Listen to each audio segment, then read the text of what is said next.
Gotta bring the mic up first if you want people to hear you. Hi.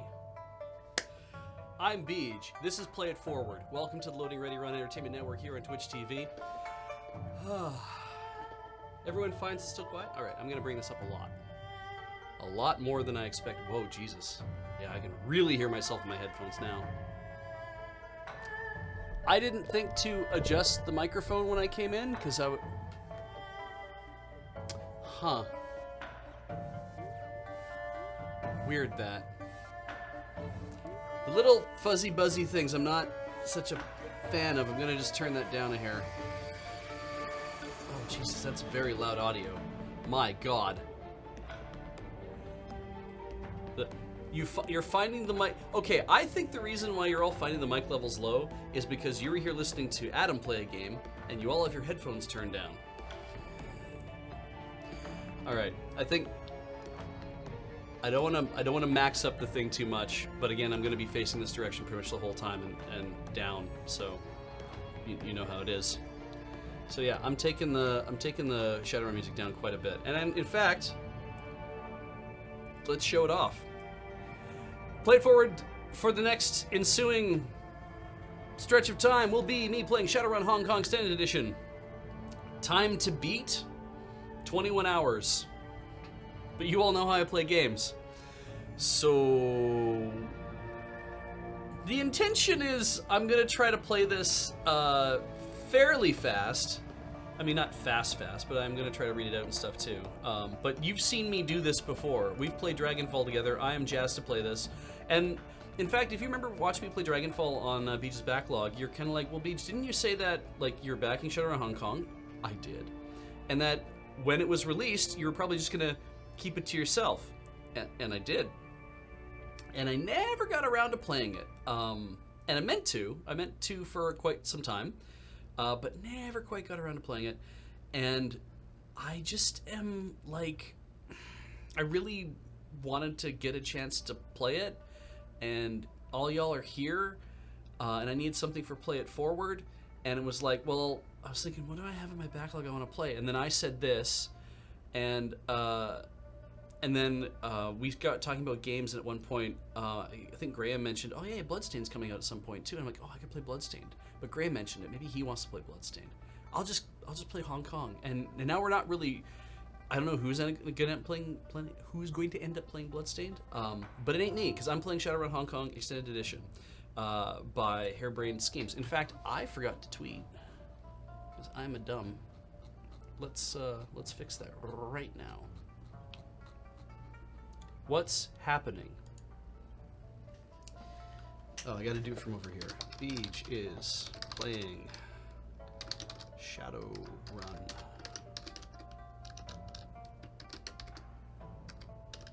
Hong Kong. Hey, it's a thrill as I type. On Play It Forward.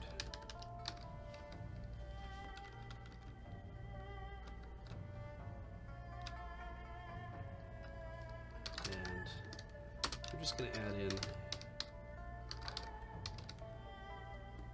we go.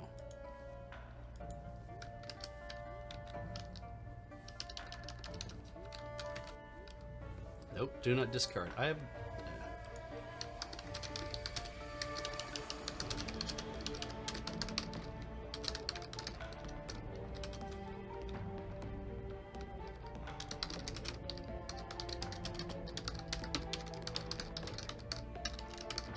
Twitch.tv/loading ready run.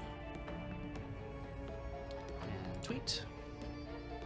And really, one of the coolest things I remember happening is after I played Dragonfall, to be at a PAX and I mentioned this before, to have the head writer come up and say hi and be like, we watched you play some of the game. And I was like, oh, that's rad. So I was very happy about that. So I'm just gonna, tweet out that I'm doing that again and tag them in the tweet, because maybe they'll be like, oh, wow, we released that game in like 2015, 2016.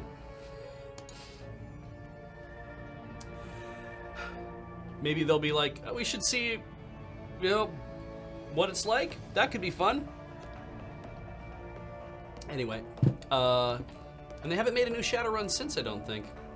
All right, so current global difficulty setting is normal. I feel like normal is fine. I might go for easy. I am interested in seeing the story, but I don't want to just blow through things so hard that I'm not actually thinking about it. So let's try normal. I can change my difficulty setting below or at any time from the main menu. So if it turns out to be an issue, then it's an issue. So, yes, character creation. And hey, guess what? Oh right, you get extra karma if you're human. Playthrough this time is going to be, excuse me. Playthrough this time is going to be max charisma, which means we're playing elves because they can max stat up to 12. Yes, I realize that's going to make things difficult. That could make me a shaman then. That could be a handy thing. What I really wanted to do is I wanted to be like, I want to do max charisma, but I also want to be a decker. Oh, I can't get these gears to mesh. So I think we're going to play... I mean, I know how characters are built, but I guess maybe I could just lean into the shaman thing, but...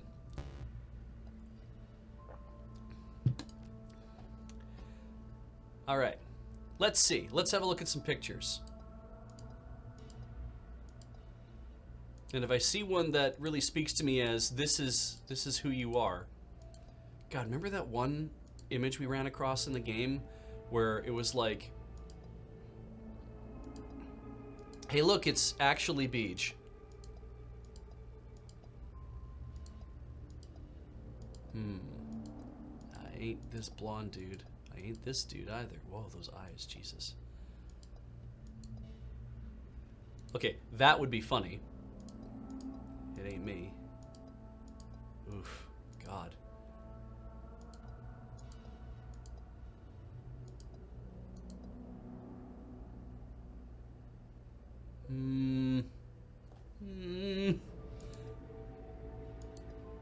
I guess I could have a beard for the first time ever. That could be fun. Oh man, damn, he's really gone all out. I don't believe we're gonna Monster Factory this. I do wear my hair with a part on the left side though. This is like a mirror image.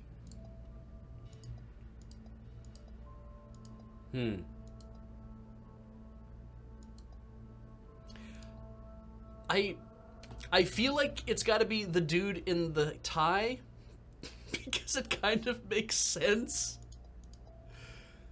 You know, that guy has a slightly larger than average nose, which I do kind of as well, but his eyes are spaced a little too far apart. I think it's got to be the dude in the tie. And I know that's an early pick, but it's like, he's just a little... I mean, we could turn off auto and I could just whiten him up a bit. Oh no. No, this seems like a bad idea. That's left-hand side part with a flip. Well, they just go straight from brown to... Brown? No. Red? Yeah. All right, we're gonna go the darker brown. I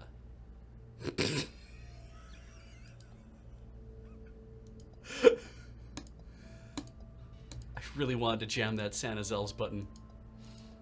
Okay, it's gonna be no beard. Beard off. Beard off. Beard off. Great. Horns, you say? To the death, you say? All right. Yeah, I do remember there was a photo that somebody, I think they said they found it for a character in Hong Kong. They're like, "Is this you?" And I'm like, "No, I didn't pay to get my photo in the game. But how funny would it be if it was?" So we'll go with that. Spend karma. Right, karma to increase attributes. I now have some karma to customize my character. I have 26 karma. So So of course, the first thing I must do is jam it all into charisma and nothing else. I need to be able to attack things. And I've never played a shaman before, so this is going to be awful. I'm guessing, it sounds like then I'm starting with 4 base. Yes, that would make sense. And quickness and strength, not as important. Intelligence, not as important, I don't think. Spellcasting seems very important. Oh my goodness. So I have a willpower of 3, so that's fine. Conjuring. I guess, no, shamans are conjurers. Oh, this is the title wrong? Damn it. I got so hung up on the audio thing that I was trying to fix. I was trying to fix that and forgot to do everything else. Hong Long? No, Hong Kong.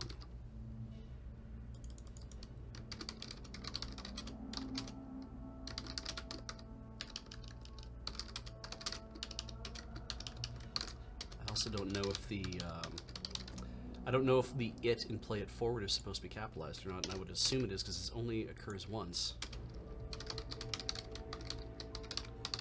Man, do I not like this keyboard. I mistype so much. Shadowrun. Hong Kong. Tags. Casual playthrough, so everyone can just leave me the hell alone. And first playthrough, so everyone understands that that's what's happening. And update information. There, I think I got there. Thank you for the warning, everybody.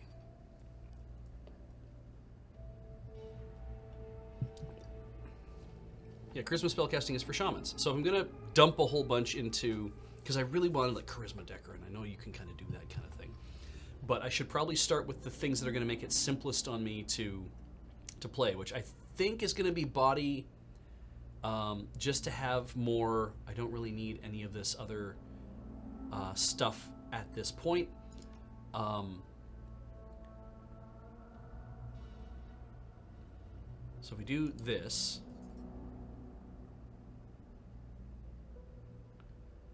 and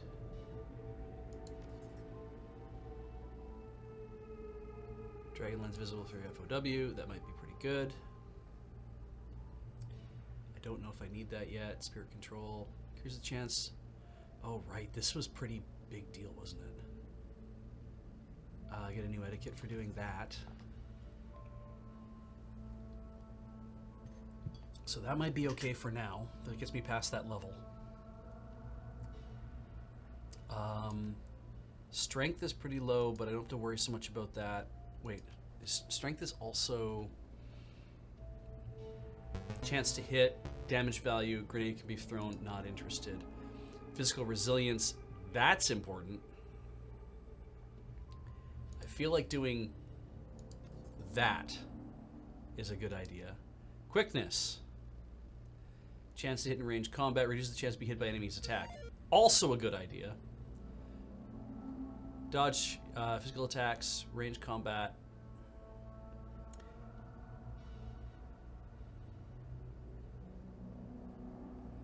I feel like I should put something into dodge. So maybe if I put in 2, that leaves me with 3. And then I would have to dump, I have to either use it or not use it. I've got 5 left. Yeah, in order to get to the new etiquette, I need 6 total. What if we revert? Okay, let's come back. Take 6. That's a lot right away, though. Revert. Okay. I feel like that's handy. That's handy, that's handy. Peaceful Messenger and Mediator. Set all spirits breakaway check to serve within 3 tiles of yourself. That's kind of cool. Generous to those who care for and hostile those who might harm them. Power of the Bull aids all allies with 3 tiles of damage reduction of 3. Oh, so it's defensive. Grants all allies within 3 tiles damage forward, reduces accuracy. bear is powerful. Ooh, bear is powerful, eh? Protector of all natural world. Power of the bear. He's all out of it. Ooh, healing. Oh, Oh, God. I should take some healing. That would be probably good. I don't think I'm... Okay, the thing is, I don't think I'm going to be a decker. I know I did say something about being a decker. I don't think I am. I think I'm just going to hire a decker, and I'm just going to live with that. So...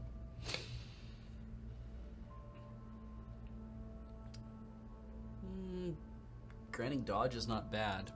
Or quickness is not bad. But... Eagle boosts all allies with 50% to hit. Ooh. Raccoon. Grants a movement bonus of +2 tiles to all allies within 3 tiles of the shaman's cost. Gets out of there. Personal passive benefit of +1 damage and focus for all attacks made by the shaman. Oh, so I could... That seems good too.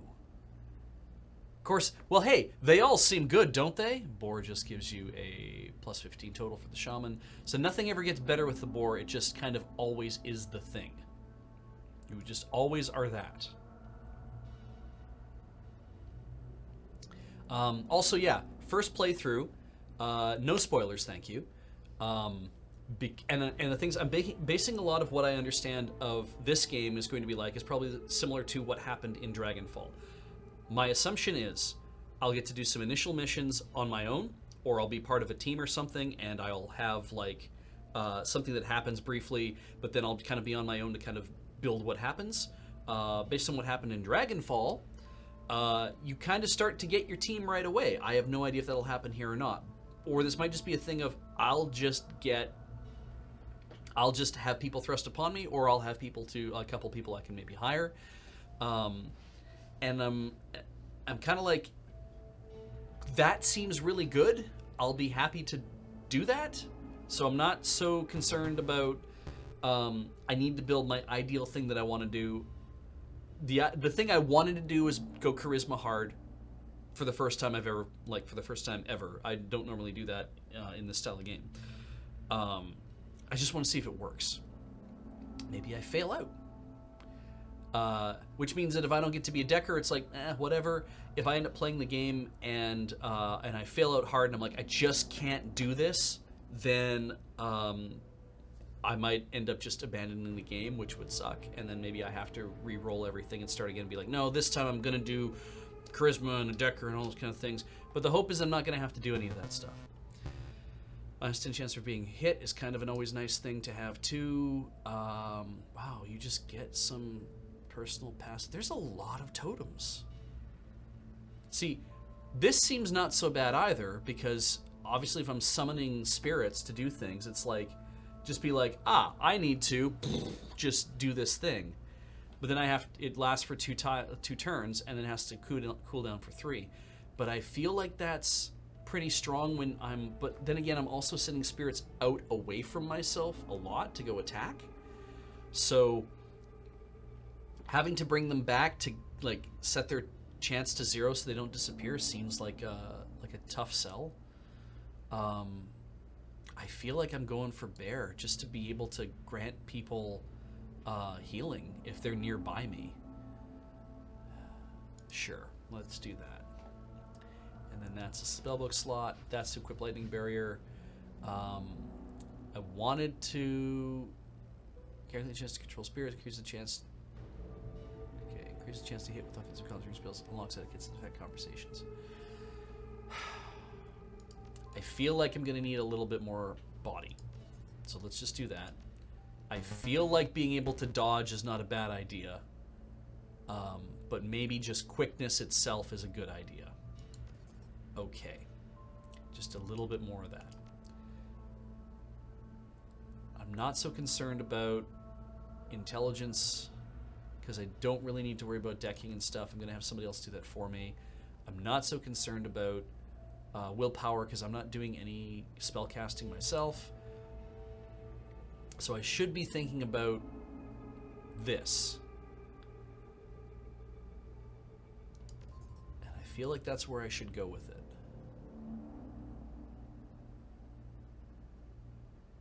And if I really want to lean into this, I do that. Excuse me. And is there anything I can put a 1 into that would actually help me? I can put 1 into dodge, or I can just hang on to that one, because I'll get that karma through the whole thing. Sure, let's do this. Slight increase to body, slight increase to quickness. Because dodge is for physical attacks. Maybe I'll be fine. Save that extra charisma so I can actually get the bump to get new etiquette. Get there a little faster, or bump some of these up a little bit, right? Like, yeah. Confirm. I may spend karma later at any time by accessing the character screen. It's fine. It's fine. It's fine. It's fine. Okay, so I get an etiquette. Each etiquette can only be chosen once. I would assume that Shadowrunner etiquette's not so bad. But socialite? No. Gang? Like, maybe corp is always going to be a thing, and maybe security's a thing.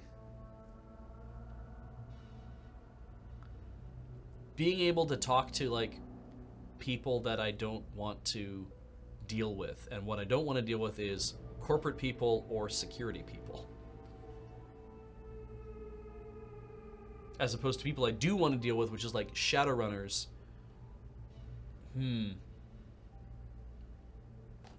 Welp. Yeah, socialite I think is like rich people stuff. All right. Let's just do corporate and security. Why not? Oh, Christ. I don't want to do this. Okay. Street name is going to be Beach, just because that's easier. Do I just type in my whole name and just be done with it? Yeah. I'm glad that everyone's like, yeah, absolutely. Street name Beach. And it's like, yes, of course it is.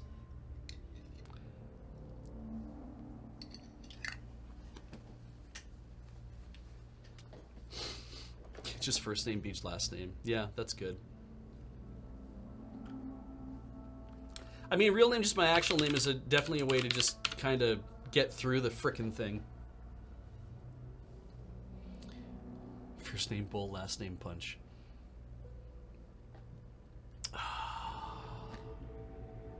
I just like picking names for games.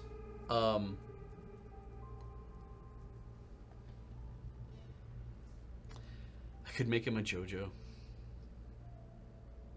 Like, if you really just wanted to like do this up, just be like, oh, what's your first name, what's your last name? Oh, it's gonna be Brian Joseph. Beach for short. I'd love the idea of making him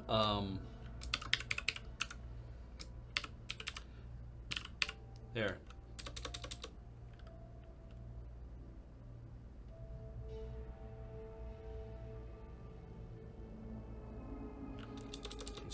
Making him into a, just making him into a JoJo. That'd be, oh. Okay, that's, that is, Blind Prophet's got the pure comedy answer.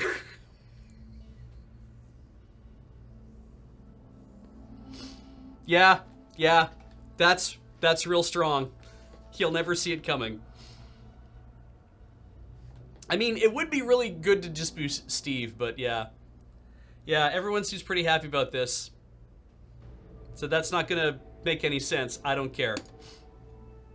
There, you've named your character.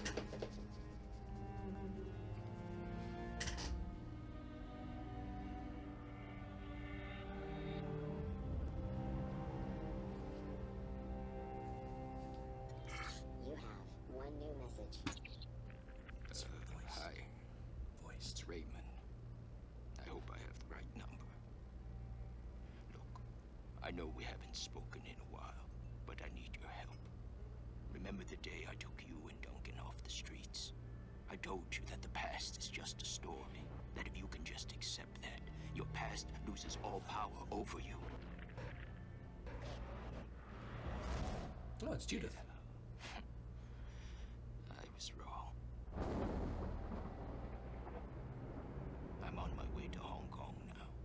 finish something I should have faced a long time ago. And I need you with me. I know we're not blood, and we didn't leave things in a good place. But you and Duncan are the only real family I have. Please, if our past means anything to you, meet me in Hong Kong right away. I'll explain more when you get here. I'm begging you.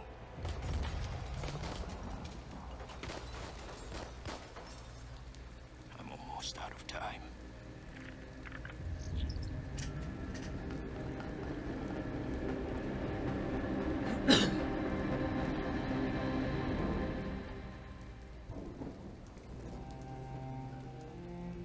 They opted for the art titles.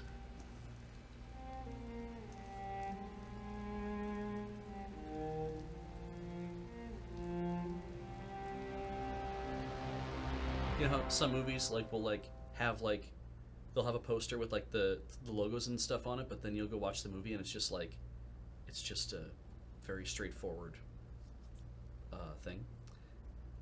It's like, oh, just like we'll do this in Helvetica Neue Light or Ultra Light. That's the thing about the Star Trek First Contact, I think, did that, and I think Generations did it as well, where it's just like, see, we didn't use a logo, it's a fancier type of film. I'm like, it's still Star Trek. All right, Raymond Black, the old man gave you a home once, took you and Duncan off the gang-ridden streets of the Barrens, sheltered, educated, slapped sense into you both, nice, until you almost resembled productive members of society. Then you took off, left it all behind. Jerk-ass.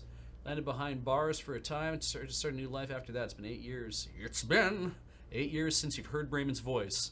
Out of the blue, you've got this cryptic message, meet me in Hong Kong right away. And wire to your account enough Nguyen to pay for the flight and then some. The descent is rough. A squall comes out of nowhere, sending a solid sheet of rain punching into suborbital transport. Oh yeah, right. With a ragged shudder, the plane finally gets to a halt at the edge of the Czech Lapkok tarmac. An hour and an interminable number of militia security checkpoints later, you hail a water taxi to Victoria Harbor. Hey, we have a harbor here. Hong Kong, that's not where we are. Hong Kong looms ahead, pulsing with energy. I like that there's no mention of, it's not an hour and a wait for customs. It's like, no, security checkpoints. Let's just be straight up with what's going on here. You are in passport control, and in fact, probably, I don't know how they run countries around here. If there's just if there's a big international agreement, it's like you can go wherever you want, but hey, guess what? Wherever you land, it's going to be the same shit as always. All right. So F5 to quick save. Was it F5 to quick save? F9 to quick load? I have to go back and watch the VOD to figure that out. Receive 1,200 yen. That's enough to get around. You step from the churning water taxi to the ponderous rocking in the docks. Your stomach lurching at the transition. Oh, cool. As soon as you're clear, the captain nods once and steers the small craft back to the harbor. The man never said a word, just handed you a worn brown duffel bag which you stepped on when you stepped on board, filled with gear, some stiff new body armor, and a note, better safe than sorry. D. Hey, D. Here, talking with a few people, smog thick clouds hanging low in the sky, reflecting the lights of the city in a nauseating swirl. The wind changes direction more than once, creating a hideous stew of aromas, diesel, sea salt, street food, and filth! It's all you can do to keep your in-flight meal where it belongs. Oh man, I got a meal? Where did I fly in from? Two figures stand waiting in the dim light of the pier. The first is an orc, lean with in-your-face muscles, and a jaw made to break fists. Never hear that the other way around. The second is an elf, one hand resting casually against her hip. Raymond Black is nowhere to be seen. Map Board Games points out F5, shoot, miss. F9, shoot, miss. F9, shoot, miss. F9, shoot, hit. F5. If you don't think I'm going to save scum the hell out of this, you haven't watched me play video games before.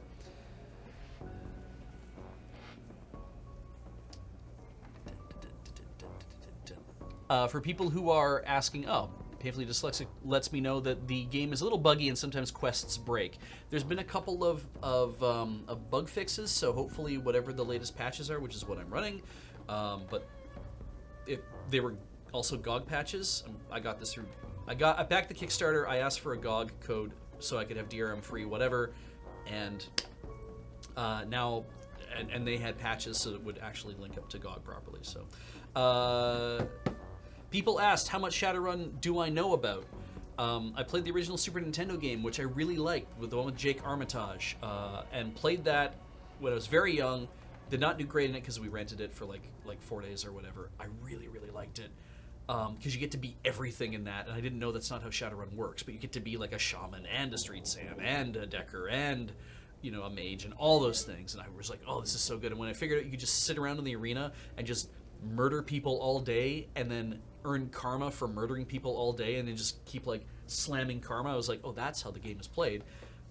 You know, that's how you max yourself out. So that game, and then Shadowrun Returns, Shadowrun Dragonfall, and now this. I have never played the tabletop game. I don't even think I'm going to ever do that. I really like the video game experience that they have going on. And I might play other games that they've made for those engines, but that wasn't in my plans. I have a lot of other video games to play. This is not Beach's backlog, but you can kind of... I wouldn't not say it isn't. Alright, Duncan. Well, don't you look like shit? Duncan Wu, closest thing you have to your brother. You haven't seen the man in 8 years. Still as charming as ever. He grins. Ooh, I have a body 3 already. Alright. Green's not really your color, Adam. This is gonna get real fucking weird. Doesn't go with that nice new armor I got you. You know, your mouth, something shifts alarmingly in your stomach, a liquid bubbling sensation. Oh, I could just vomit. Or not. I kind of fucked up my dab. But hey, that's par for the course. Must be. Guess you got some of your old fortitude, at least. How much synthahol we used to put down. I guess we didn't have temperance. I'd be surprised if you couldn't handle a little chop. Anyway, we gotta go find Raymond. Find Raymond? I thought he'd be here. Never showed up. He still got the same baritone. Never showed up. Never showed up. Did you try him on comm? No clue. When's the last time you saw him? No sense staying around then. Where's the meeting place? When is the last time you saw him? Sounds like me. It's charismatic. A few weeks ago, before I got his message telling me to meet him here. I've been working a lot, so I hadn't been by the house in a while. How was he? Not the same. Raymond hasn't been himself in a long time. Raymond that I remember is a bit distant to begin with. He's been restless, staying in his study, inside his own head a lot, and he barely sleeps anymore. Worried about him, but I haven't figured out what to do about it. And I didn't have a brother to turn to. Hell, wasn't too sure you were even alive still until Raymond managed to track down your number. Carter! We should get going, Duncan. Head back to the meeting point in case your dad shows up.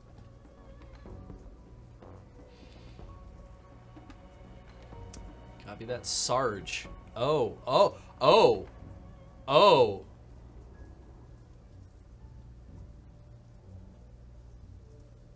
Be nice. Seattle Lone Star. I guess... See, when you say that, I thought that it's like, oh, Lone Star Police, you know, and then based out of Seattle. But that's not... That... Like, it's like, I'm the contingent that operates in Seattle. It's like, Seattle Lone Star sounds like that's like the name of the company. It's like if you work for Lone Star, you're working for Seattle Lone Star. Anyway, I'm Duncan's partner and superior officer. Oh, that's cute. I let him carry my coffee for me sometimes, right before I can do that kind of thing. This is real freaking weird to all of a sudden be like, hey, guess what? Lone Star, we're gonna hang out with them. Some backup. Didn't know what Ray got himself into. Wasn't sure you're going to show up. It's weird because if that was Raymond at the beginning, who gets all shot in his restaurant, he looked like he was just kind of like I guess guess I'll die. And then they shot him like a dozen fucking times, and I'm like, why wouldn't you just be like, we're here to kill you? And he's like, yeah. It's like, okay, bang. And then be like, he's dead. Is he dead? Shoot him one more time. Bang. 2 bullets at most. Why would everyone be like, time to unload and make a lot of fucking noise? Like, anyway.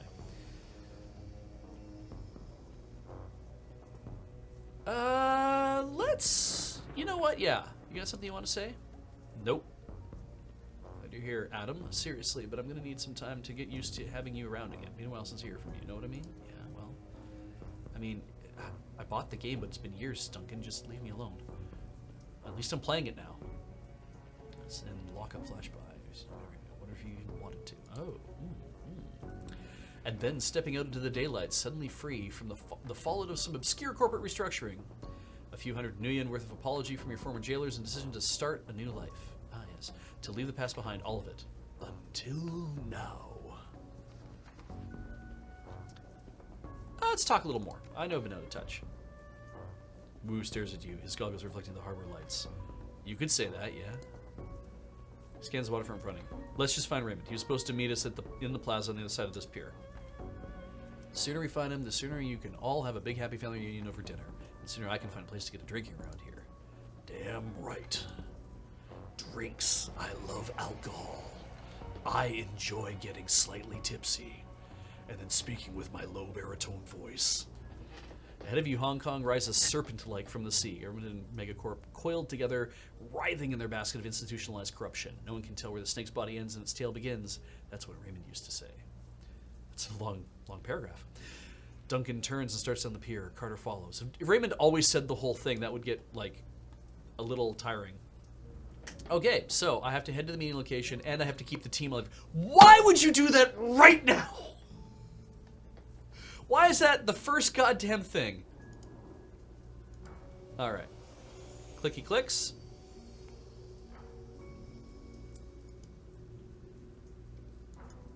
They're just gonna follow along. Okay. Oh yeah. Inspect.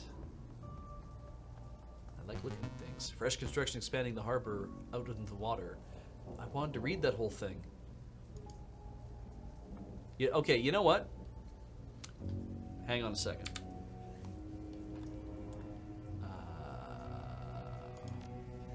Save game. That's fine. Create new save. Probably always a good idea to start with that. And that's my inventory. I need control. Because text speed fastest turns out maybe is not a great idea. Is everyone finding the level of the audio okay? Because if you don't, please let me know.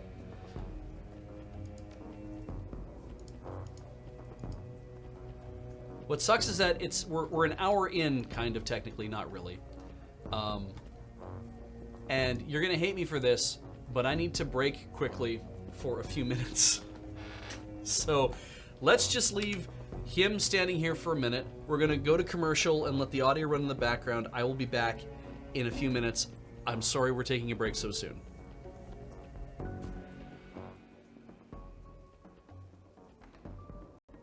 And we're back. Game audio up here.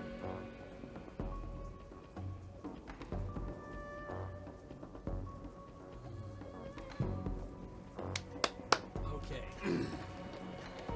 Just have to bump that mic up quite a bit so I can hear myself too. Welcome back. It was a very brief break.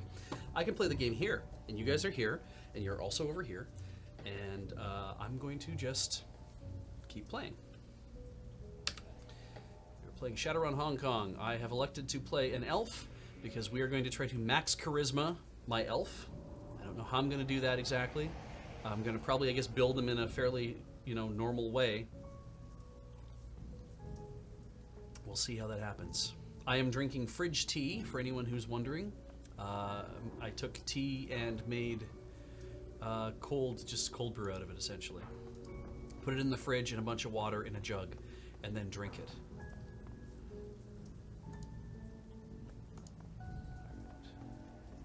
That is locked. Time to pick it with my good looks. Nope, it's not gonna happen. Which etiquettes have I taken? Angel asks.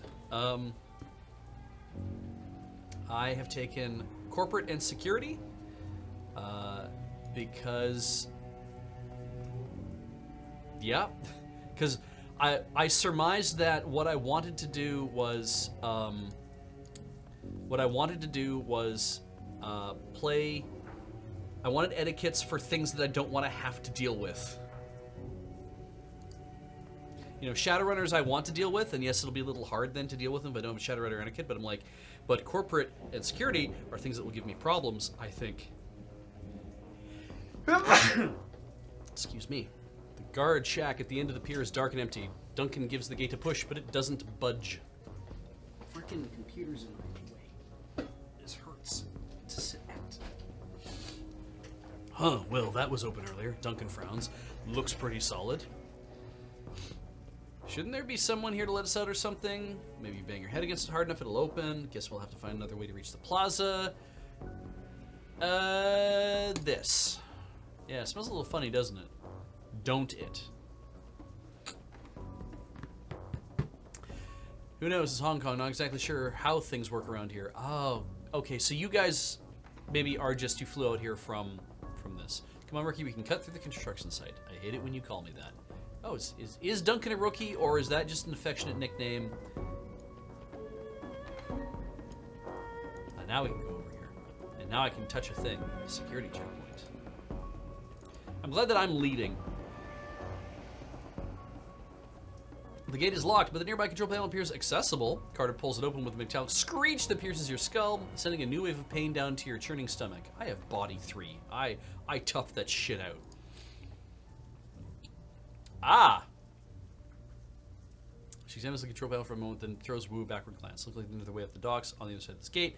I think that I can bypass the lock. I don't have int of 3. I can't do that. The game is setting me up for failure already. Stand aside and let her work, or hang on, let's poke around a little first. God. Okay. As somebody who plays a video game, I definitely want to look around and look at things.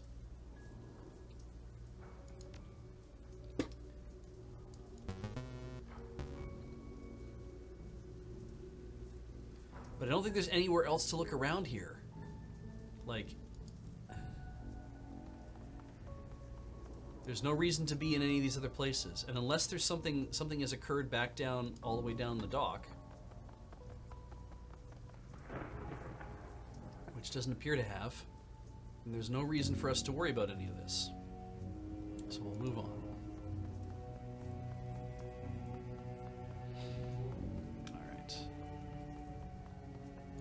Yeah, let's just do the thing. Stand aside and let her work. Fizzles some wires and the door lock hisses open. Got it, let's go. Agreed. You did get it. The gate disapparates. Alright.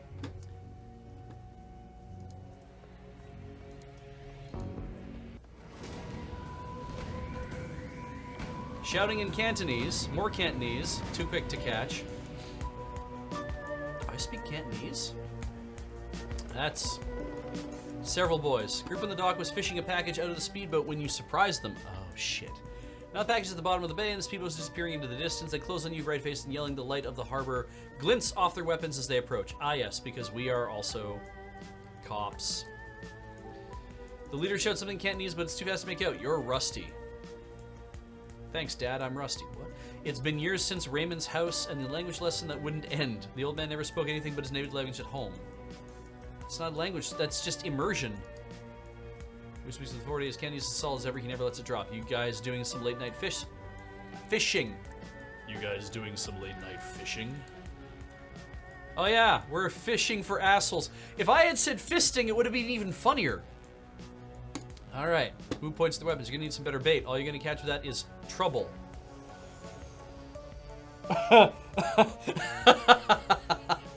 Just try out my Cantonese. Oh my god. I mean, that seems like the kind of thing that an elf with a lot of charisma would do, wouldn't it? Their spokesman laughs, looks at his crew. Hey, you talk good Cantonese, baby. Real authentic. See, it's disarming, and that's what I'm doing, is I'm disarming them of their guns. He keeps laughing. Actually, you just told me you're gonna crap a gun. Lone Star, put the guns down. Oh. Just badge like that for either it's fake or some kind of security guard. Either way, this ends the same. Ah, so, okay. They're multinational, but they're not supposed to be here? Alright, you think he's done talking. Great. I'm now in turn-based combat mode. Each character on your team has an action pool. Spend these actions on movement, attacks, or spells and items. Alright. God, that music is real fucking loud. For me, it is. I'm just gonna take the music down a hair. I feel better about that.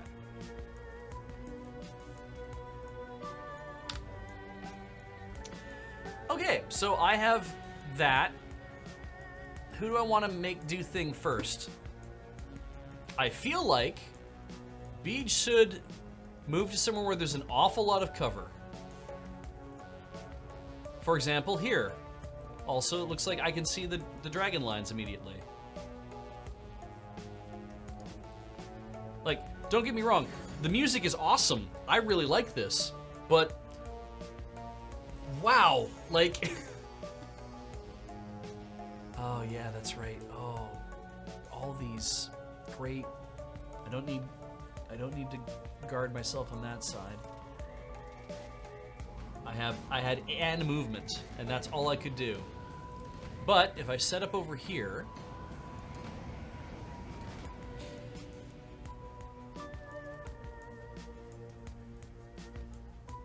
that mage seems like a good way to go. I can't line of sight that. Let's see here. I mean, chance to crit.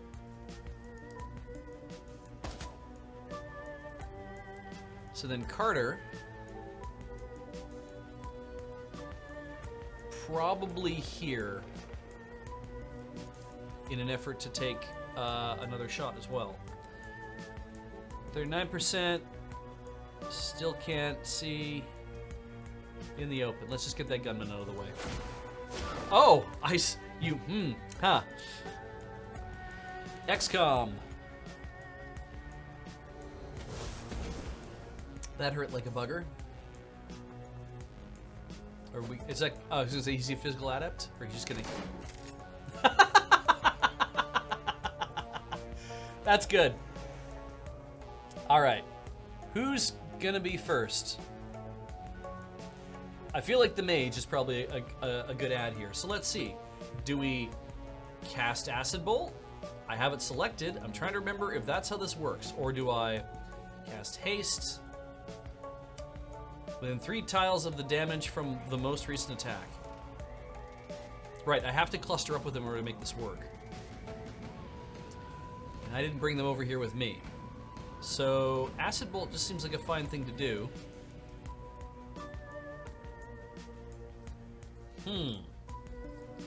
Increases a friendly's target AP by 1 for 2 rounds.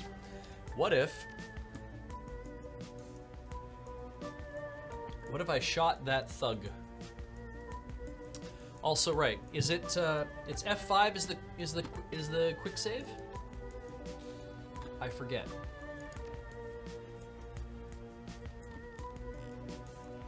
Basics. F5 to quick save, F9 to open loading menu. F5 to quick save. Okay.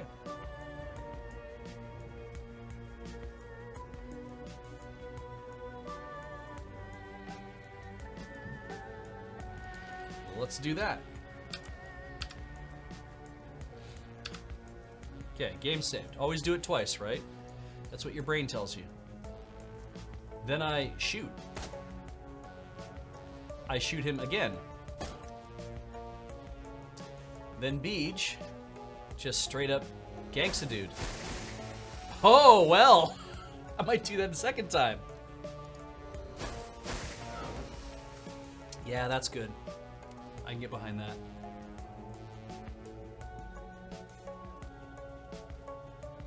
Probably best just to take out somebody who I can take out. That's good. I feel like having the mage, it would almost be better for her to come around. I mean, she's got no cover? Oh, she should have cover. Yeah, on that side, there's no cover. She needs half cover. All right, let's do that. Boy, I come with the best ideas. Okay. Slightly better chance of hitting... let's see what you can do from here.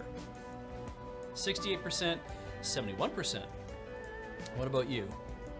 65 and 70. I feel like I take this shot. I feel like I take that shot again. That was maybe not great. We could form up on, because I'm in half cover here. That's no cover. That ain't worth it. But I am on a dragon line, which is nice. Doesn't that help? I actually don't know what the lines are for. I've never had to use them before. Shaman. Shamans believe that their magic comes from a great totem spirit. We just haven't told them anything different.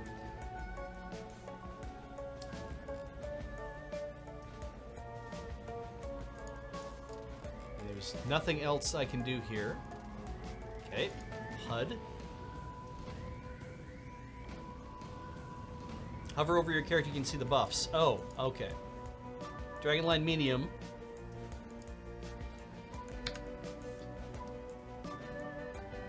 Like, I'm on a dragon line. I just don't know what that means. Is that a spellcasting thing?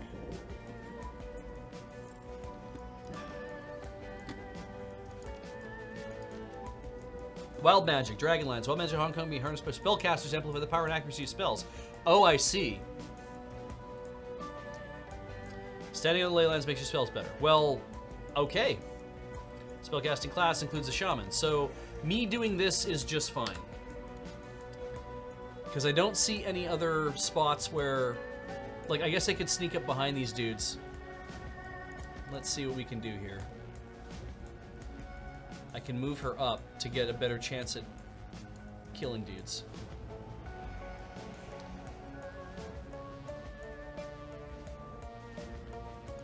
What about me? I'd have to move up a bit too.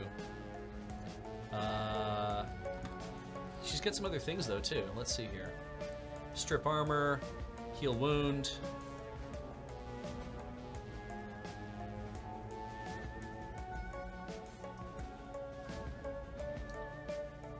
Oh, I guess I could haste. That's true. Let's see here.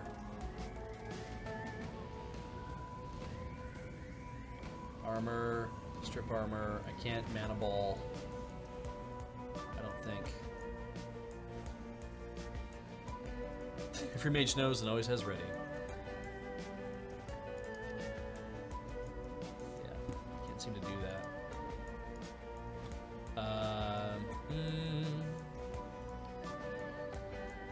I mean, I guess, yeah, I could go back here. We can just get starting to use some of these things. So I could say, haste my buddy who can shoot.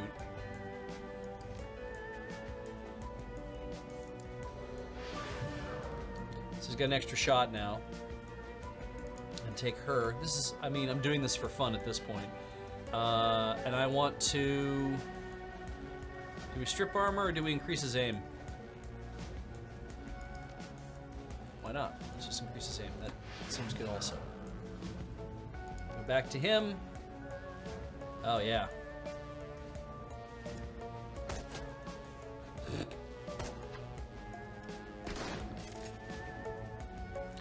And then we do...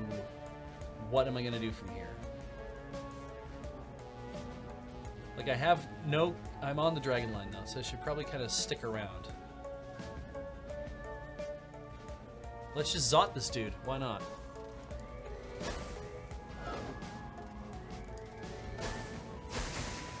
Ah, that's why you Zot that dude. Okay. Accuracy is up. Let's take this guy out. One more time.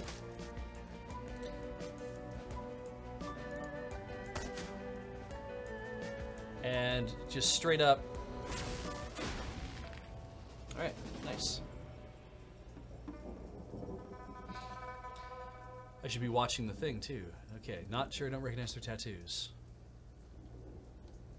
Let's go over here. What's over here? What's over here? There's nothing over here. Why did I come over here?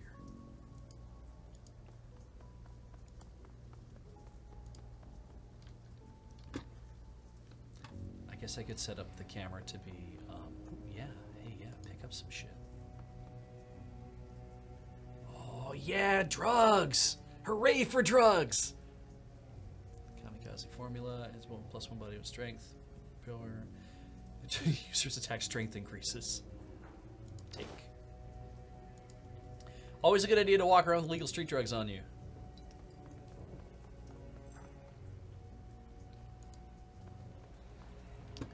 Anything else? Let's see anything else. I think we just leave.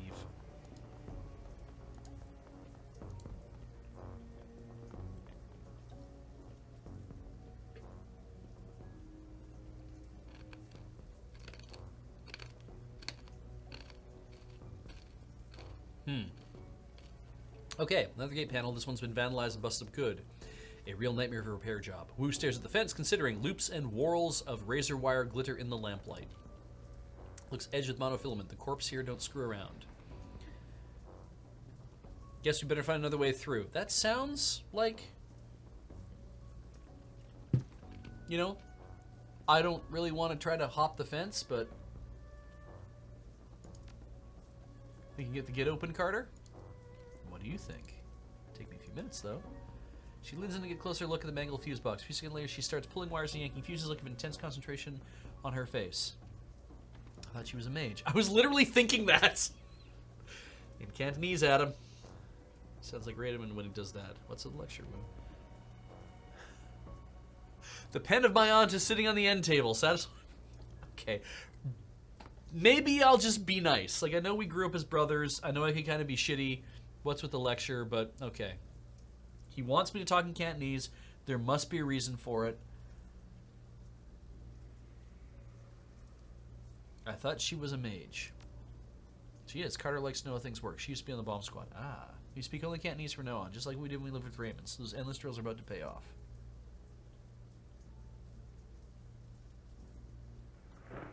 It's coming back, won't be a problem. You can still handle yourself in a fight. Did you doubt it? So you're Lone Star now, huh? That's right. Are you wondering what I've been up to for the last 8 years? I mean, I'm not wearing any sort of armor or anything that kind of give away what I actually do for a goddamn living. Why are you dressed up in something that tells people who you are, is what I'm wondering. Nope. Silence between you gets louder, heavier, then it's broken by a sudden wailing screech. Wu's hand goes to his holster. Screech replaced by the sound of grinding wheels. Glancing over the console, you can see Carter grinning back at you. Got it. Shit pops open. Am I wearing my body armor? Let's have a look.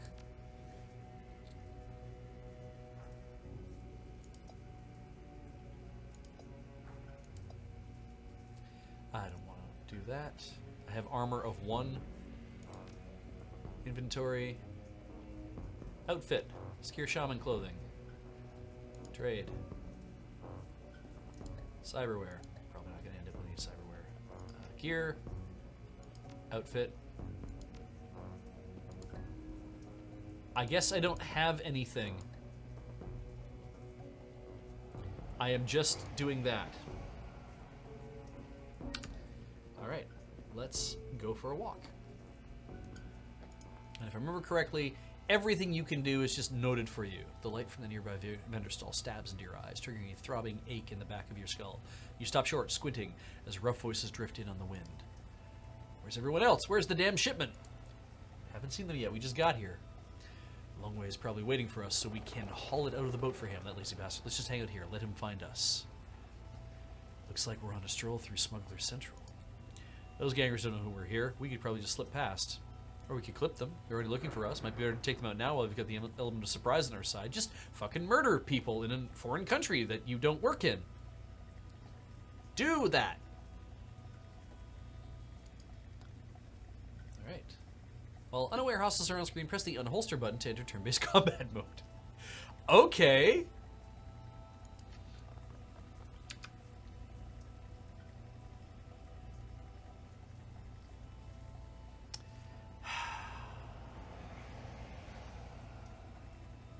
I think it wants me to do that. God,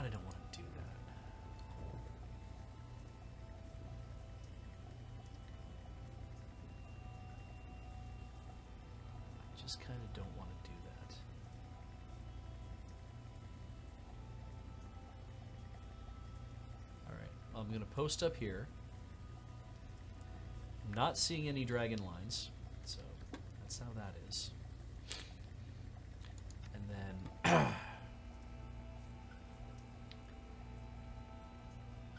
you are going to post up here.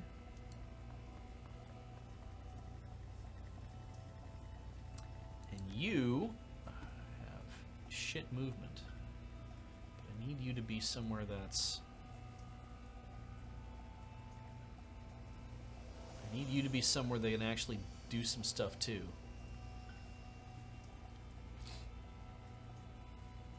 Don't put your mages in front. That's a terrible idea. Alright. You get to go here. Zoom in a bit. Alright.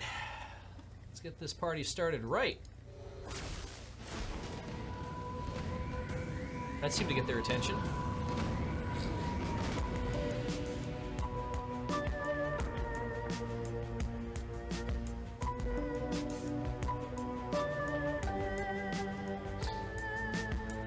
Same dude.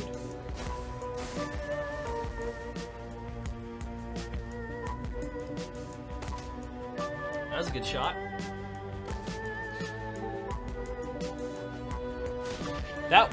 That's why you never cluster up. All right, so we're gonna be just gonna do this, and again. I see. So the dragon line must have been the thing that lets me like share the whole thing. Flashbangs, and oh yeah, he can do this stuff too. Does he need to reload yet? I have such a hard time trying to remember how bullets are tracked.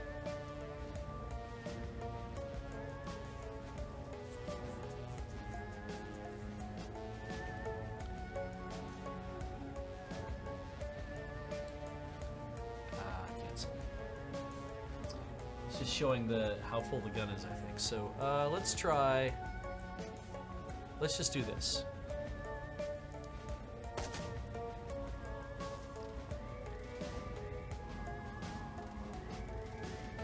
His damage doesn't change, so just shoot him again.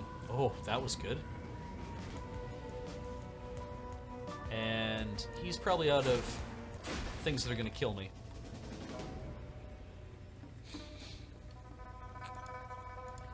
Let's move a crate. Zoom out a bit.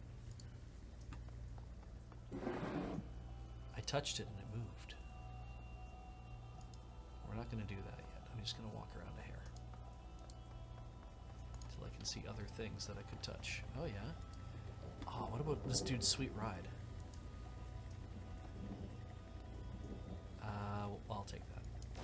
That sounds good.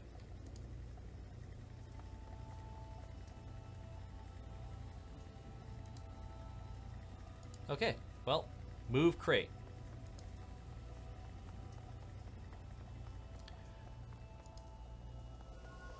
I gained a karma by walking through that. That's kind of cool. I wonder if I can gain more karma by walking through other things. Oh yeah. Hey, look, there's another hidden thing. Pick up that. Oh, I found 63 million. I could see that from across the thing. Probably can't go over here, eh? Nope. Alright, we're gonna do some gonna break through the level and get down to the sub-ocean. Wow. There is something happening and some more things happening. Oh yeah. Husky troll.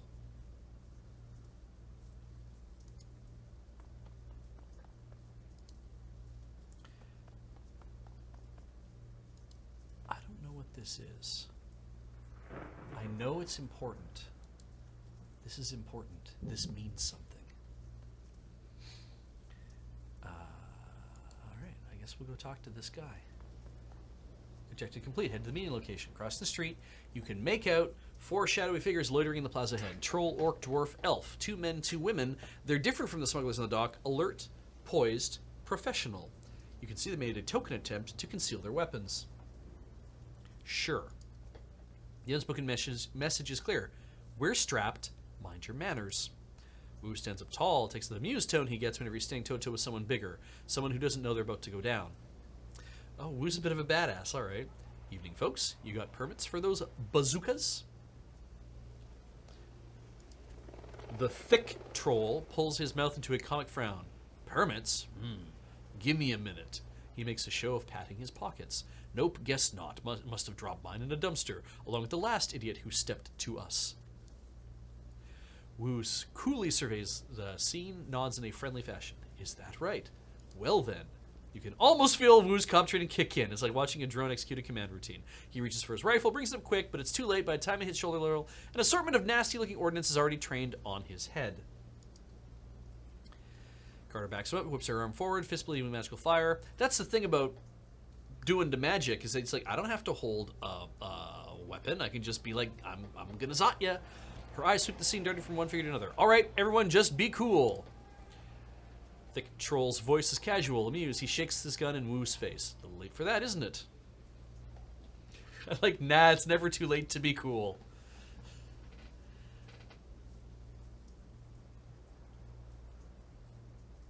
Hold up your hands, palms out. How about nobody does anything stupid? We just want to talk.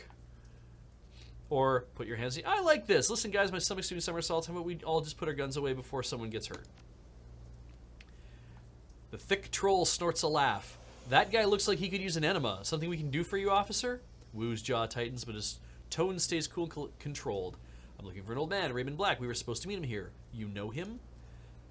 Troll nods his enormous head. Mm-hmm. Wu's voice gets an edge. You can see a vein in his temple start to pulse. Where is he? Carter Season 2 keeps her voice neutral. Easy, Duncan. The troll maintains amused eye contact, but his weapon stays trained on Wu. That's right. Easy, Duncan. Your friend Raymond never showed. We've been waiting for the better part of an hour. You were going to meet with Raymond? Mm-hmm. What did he want with you? Troll's yellow-brown tusks shift to a smile again. He needed friends, the heavily armed kind. The old man hired us to take you all on a little excursion. Wu's brow furrows. Hired you? He takes a moment, looks them over. They're not a certain cybered-up troll, an orc girl with magical fetishes, a dwarf with a cyber deck slung on her back, and a tall man standing beside them, inscrutable. All with guns trained on Wu. Understanding spreads across Wu's face, his jaw tightens. You're Shadowrunners. The troll nods. Mm-hmm. Wu's shoulders creep up, his stance tightens. This is bullshit. Raymond would never hire Shadowrunners. They're criminals. Troll corrects him. Mercenary operatives. The dwarf cuts in. Her voice is soft but strong. Criminal mercenary operatives. So yeah, you were right. Your buddy Raymond was associated with a bunch of hardened criminals. The troll tosses Wu a sideways smile while staring down the barrel of his gun. Sorry to burst your bubble, Lone Star. Guess you didn't know the old man as well as you thought, huh? Wu tries to shake it off. He's struggling to process the information. You can feel the heat coming off of him. The runners sense it too, and they tense up tight. They're keyed on Duncan, and their guns are big. The looks on their faces make it clear one wrong beat of sweat, and Wu is going down in a red mist cloud. A red mist cloud. Carter remains completely still. Her voice is level moderate. She sounds before. Let's all stay focused. No need for this to get ugly. She speaks quietly to Wu, who listens without turning. His focus squarely on the troll. We need to find Raymond. These are the people who can help us do that. She's right. Let's focus on Raymond. What were you hired to do?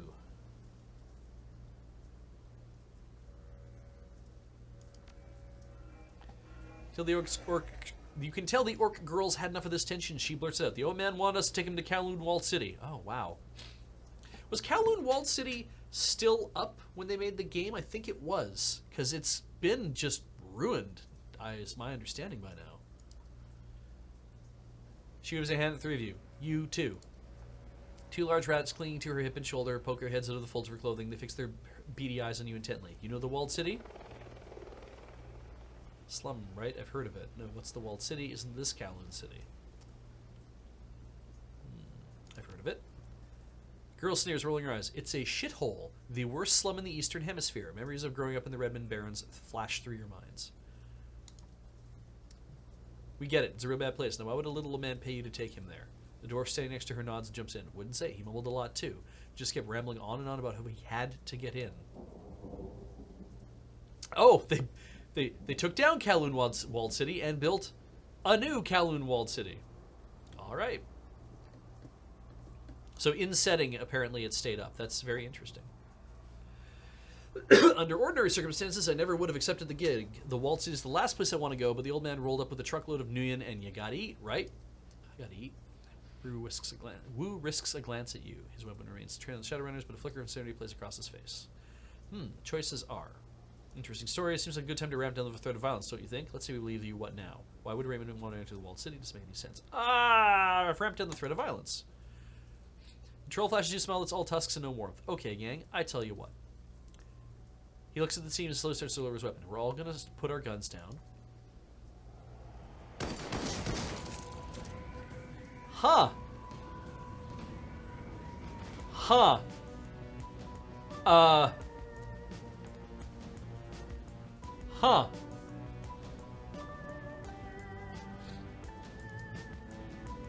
Maybe I'll take cover. What's Duncan gonna do?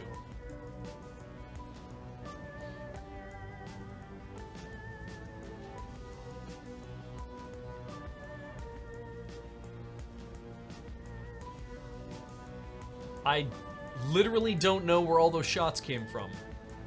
But I'm going to move them over here. The sound of high-caliber rifle shots hangs in the air, and the red dots of laser sights sweep the area. Carter, the troll, and the silent elf lie dead in widening pools of blood, their heads broken open like melons dropped from a 4-story building. I bet I can't use that thing to revive a fallen Shadowrunner at this point.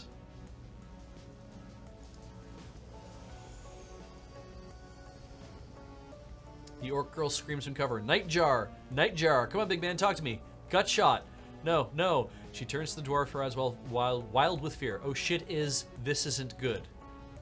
Officer megaphone, loudspeaker. This is the police. Lay down your weapons, put your hands behind your head, and come out where we can see you. Duncan Wu, Adam Savadan. Come out where you can see you. You have 3 seconds. God, I forgot I named him that. Duncan crouches behind cover, game locked on Carter's corpse. His voice comes out in a hoarse roar. Stand down, damn it! I'm law enforcement. Lone Star. Lone Star! He's driven deeper into cover by a hail of gunfire. The dwarf shakes her head at him. Her voice is flat. Save your breath. They won't listen. Use your eyes. Those bastards are here to make arrests. The sniper shot hits the wall next to her head, showering her an explosion of plaster.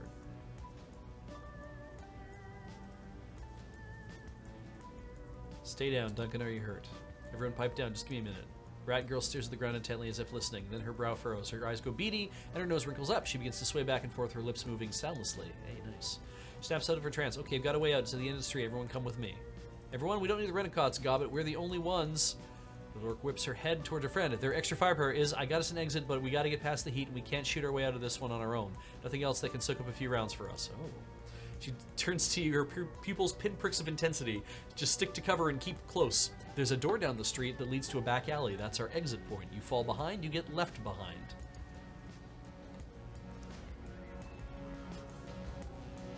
Get to the alley, get everyone out alive. Right, let's survey the scene. So, these pricks are over here. Oh. I mean, that's a start. That's my summon spirit. We need to get to... It seems like we need to get over here. Through those dudes. That is our exit.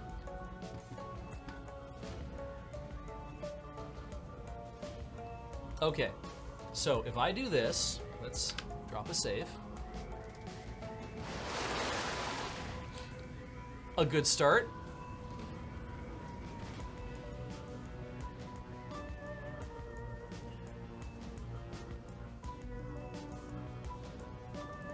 I have 3 things I can do.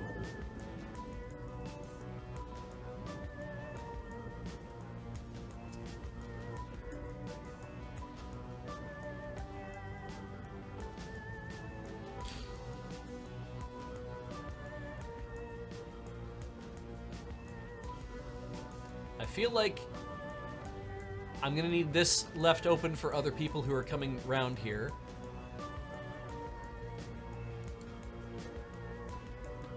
And you're not gonna like having somebody on your side over here, are you?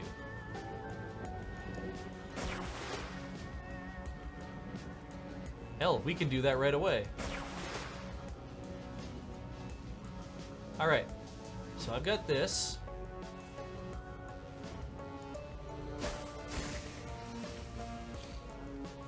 Now Duncan. That is no cover. That is some cover. That's some cover. That's a bit of cover.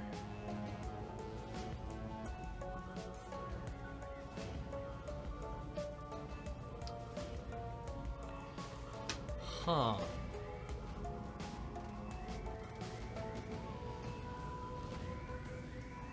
Two gets him up to there, which is not bad.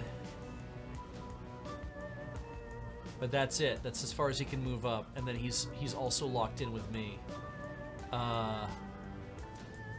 Versus here, which gets him on the opposite side of the street, which is probably better. Alright. So what do we know about Gobbet?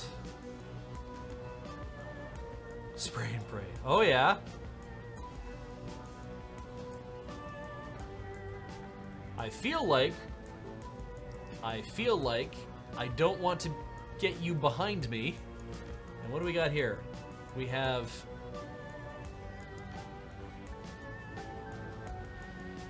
Let's hear about some people. Gobbet's an orc. And is also a conjurer, apparently. Spellcasting and conjuring. Okay. And our Shy Dwarf friend here, whose name we haven't heard yet, we just heard is a mercenary and a decker.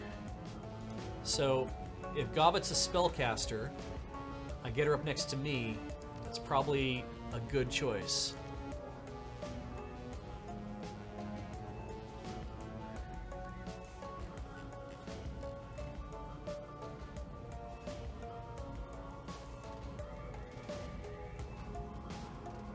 But that is 2 whole moves to do that. I feel like I need to move her up in a hurry, though.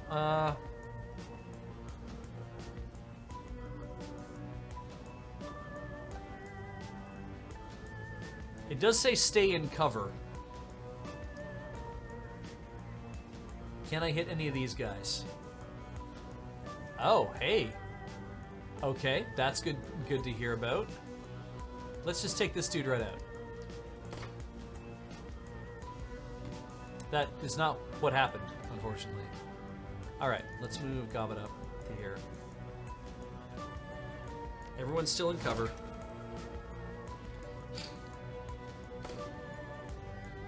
Oh, you guys are not off to... Oh, shit. Oh, shit! Alright. So... let's start with you.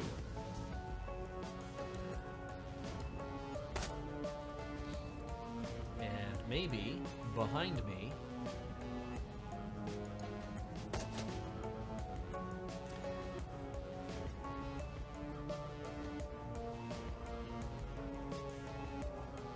do this. Good start. And this.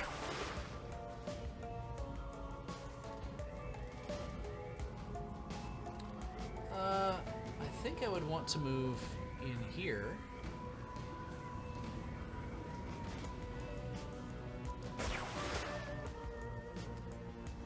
Maybe one more time.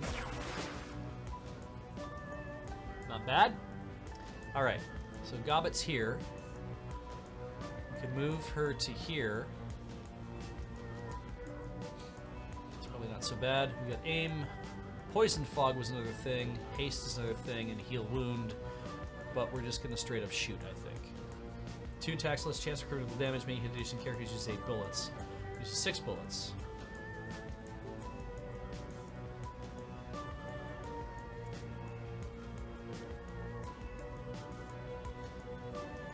We're gonna do this.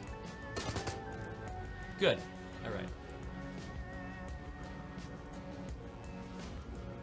I want to try this.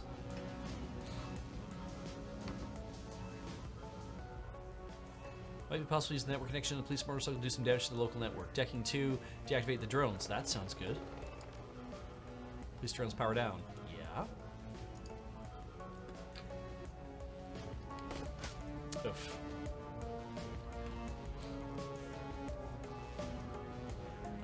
Oh, on this dragon line, I'm healing 4 HP per round. Oh, okay. So they also have just passive effects. That's kind of cool.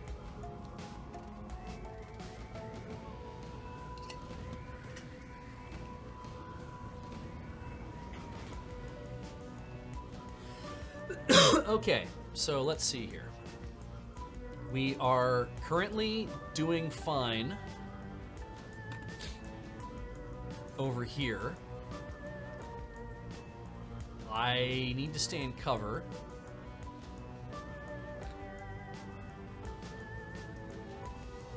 And I need to move him up.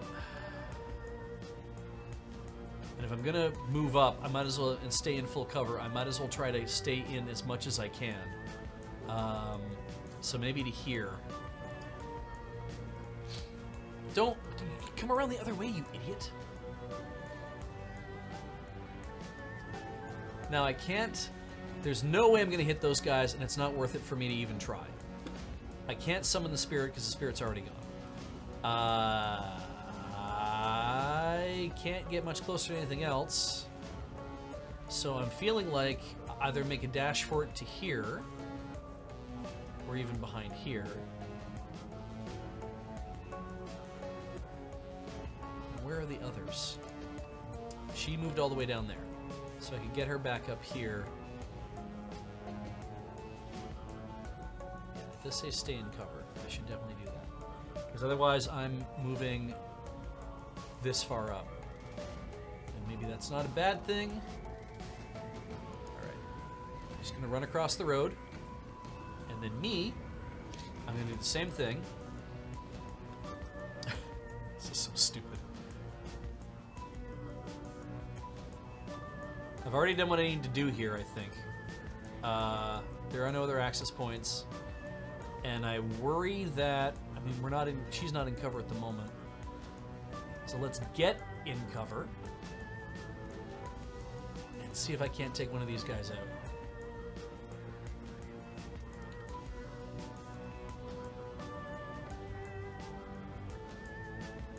Sure. Aim shot. Nope. All right, so now Beej, who can do cool acid things if he was standing on something else. Let's see what we can do with...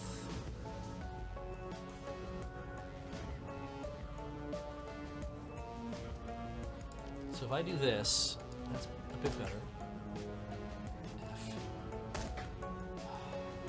I feel like they're in extremely heavy cover. Like, I'm not going to stand any chance of being able to do much to them.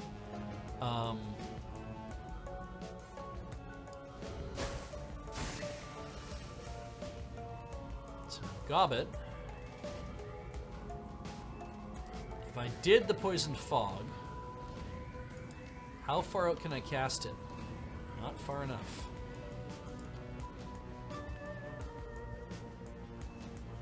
It's very, very light cover. There's like no cover over here. Like I feel like I'm almost better to run in behind because I can't get all the way up to there.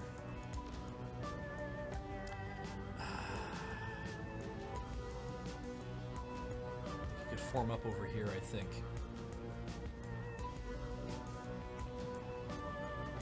Okay, well let's take a save.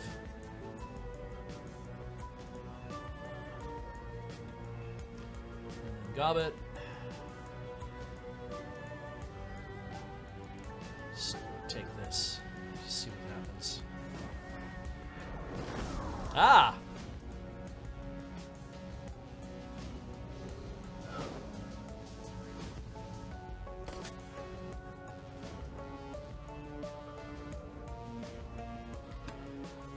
Okay, don't want to do that. Probably can't take control.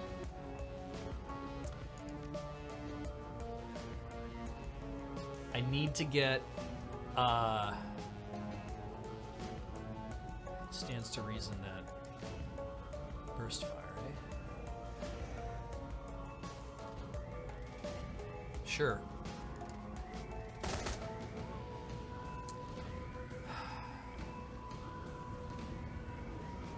I think I go over here.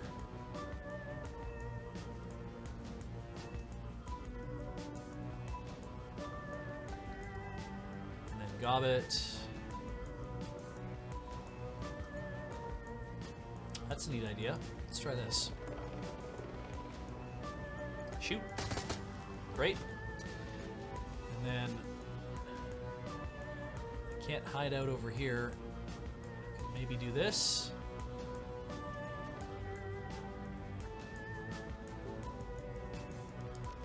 Where can I adhere it? I can't. I feel like you have to come over here too. Great. Oh, that sucks. All right. Let's put down a save. I feel like... What can you do, Gobbet? I feel like you can post up on this side and just kind of lay into them a bit. Yeah, let's do that.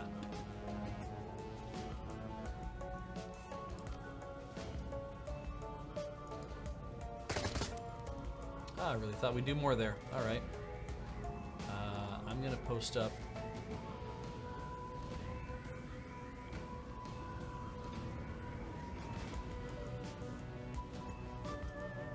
I'm going to go from here, I think. That seems better. Do that. Duncan!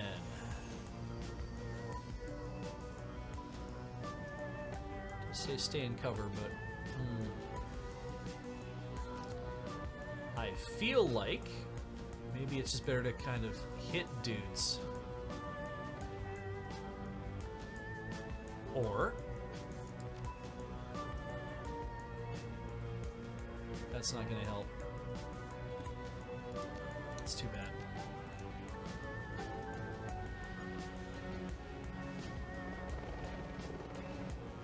I feel like I have to move Duncan up, or else I'm not going to be able to do anything. That's a bit better. Not bad.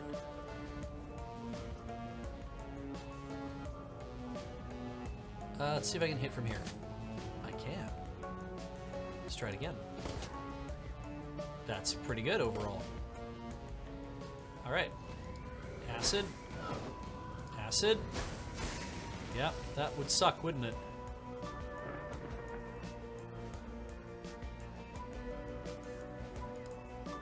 You got lots of shots. Just take them all. Gobbet's out of ammo. Reload for one. Confirm.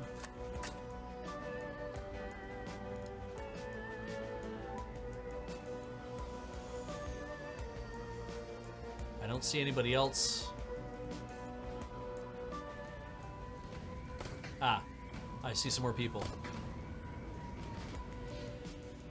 It's too bad I couldn't take control of those drones, right? Yeah. Oh well. That seems like a lot of places for me to hide, which is not so bad.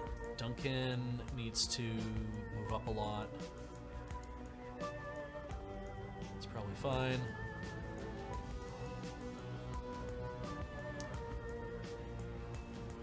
Okay, if one person escapes, does everybody escape?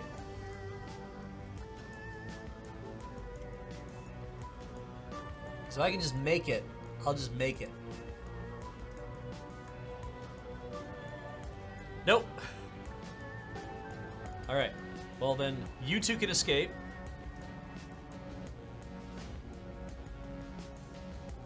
We'll just hang in there. I'll escape. And Duncan cannot make it. Oh, I should have... I should have cast giving him an extra AP. Shit. All right, it's fine. He's probably fine. Yeah, he's not gonna die.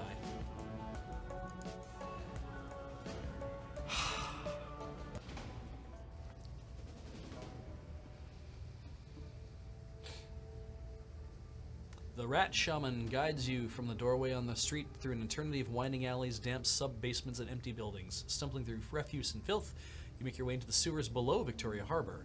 It reeks down here, but it's quiet. Gobbet stops, sniffs, and wipes her eyes with the back of her wrist. Her rats squeak softly in the folds of her clothing.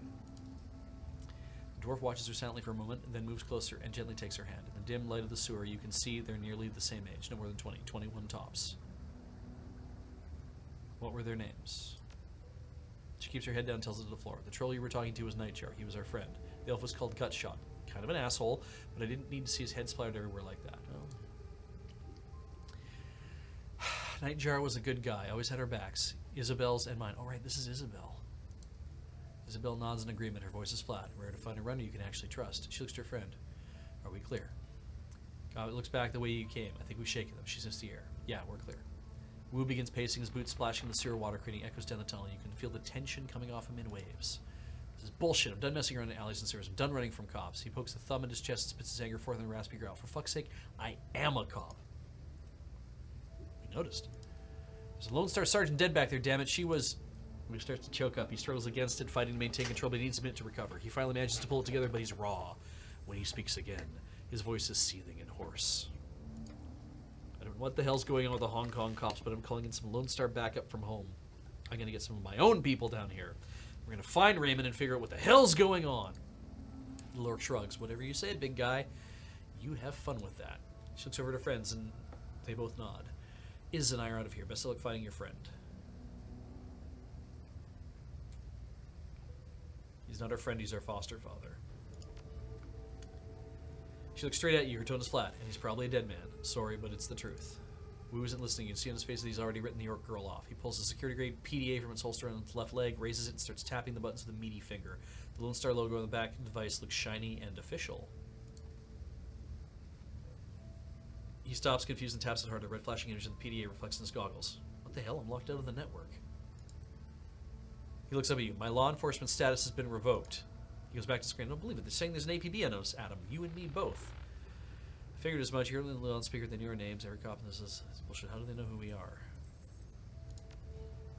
Who grits his teeth? I don't know. I don't get it. Who glares at the wall, a storm raging across his face. Fucking hell. His hand clenches into a fist around his PDA. This just keeps getting worse.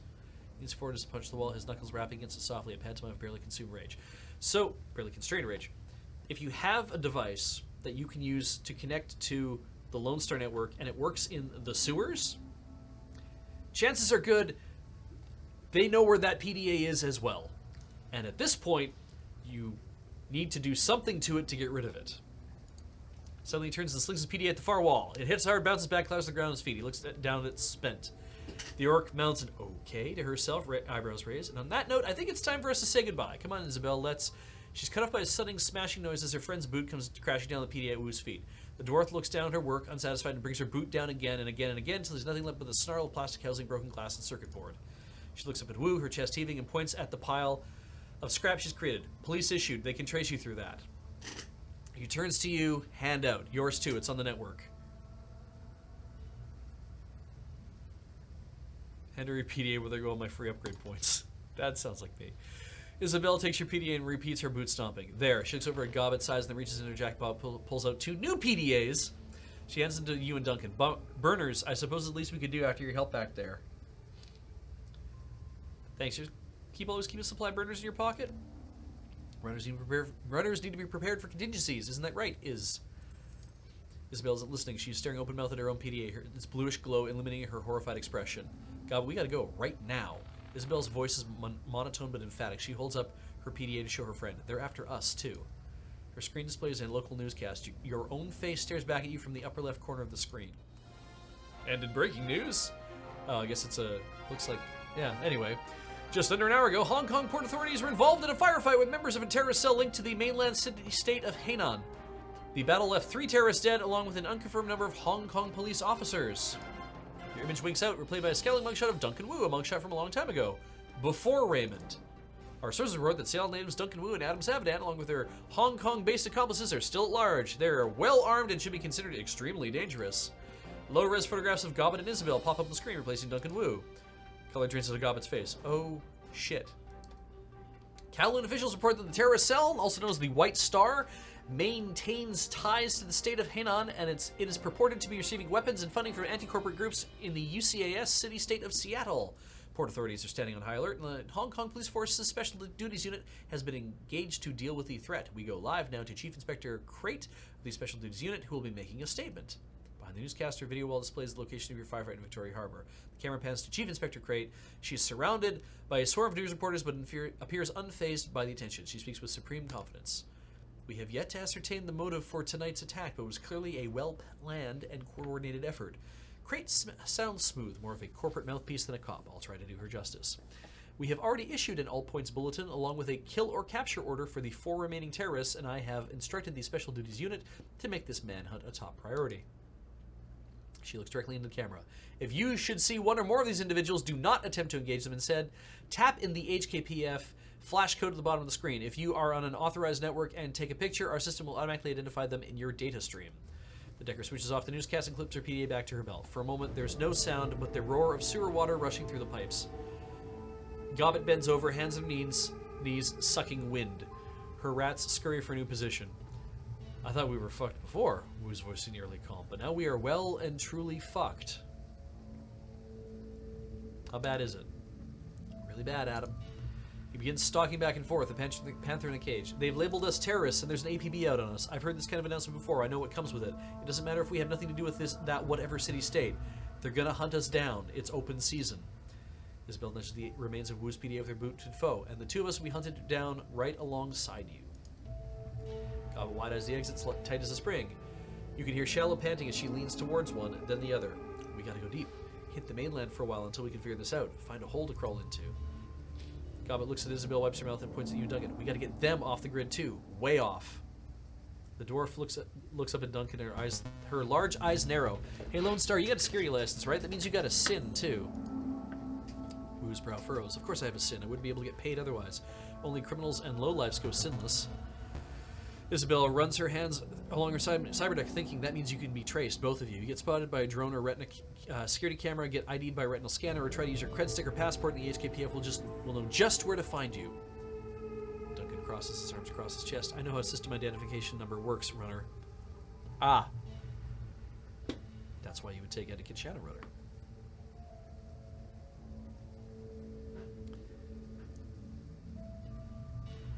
Leave her alone, Duncan. We're all in this together, or stuck in this country, no money, no passport, nothing. Leave her alone. We're all in this together.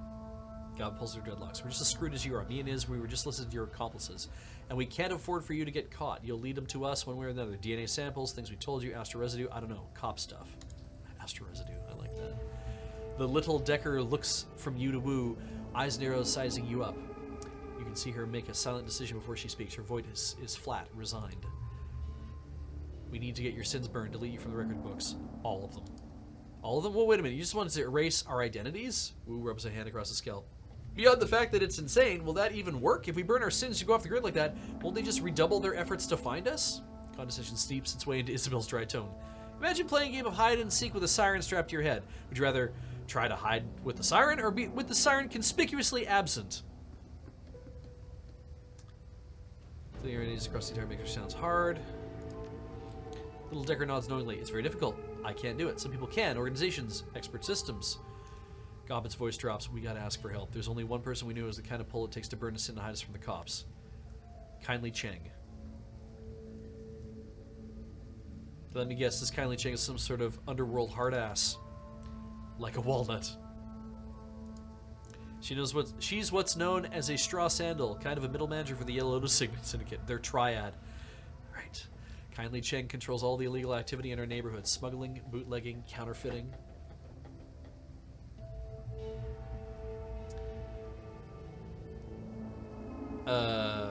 Middle managers, Yellow Lotus a syndicate or a retail outlet? Let's just do that. Gobbet leans in Sears' death. Do not get the wrong impression. Kylie Cheng is no bureaucrat. She controls a good-sized portion of Kowloon's underworld. She has soldiers, resources. She's smart, and she is not to be underestimated.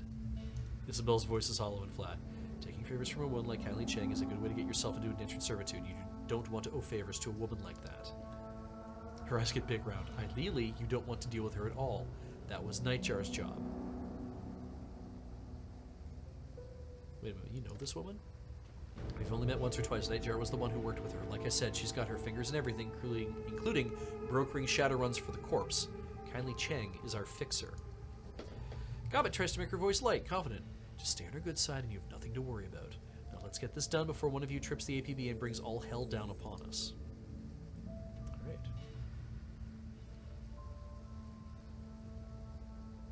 I guess we're going over there.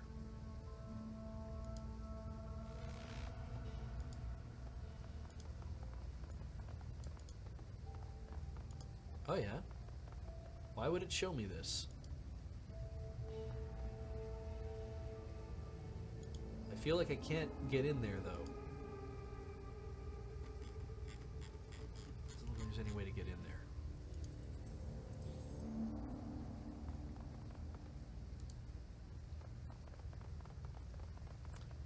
It's interesting that they make a set piece purely for just this moment. But to leave this location in a subway system. Continue? Confirm. Sinless. You scramble up a ladder and through an accessway where the sewer system spits you out into the Hong Kong Mass Transit Railway System, the MTR. Crossing the rails, you climb up to a platform and into the station. Above you is Hei, where the Rat Shaman and Little Decker plan to plead your case to Kylie Cheng, the one woman they know who can help you get underground and off the grid fast, but there'll be a price. Cheng is a triad boss whose favors tend to come with strings attached. The sounds of a waterfront at night leak down from the stairway to the surface. Peering up the steps, you can catch a glimpse of the night sky, overcast and low. And I'm going to take another quick break, so we're just going to jump off to commercial. I'll be back in a second.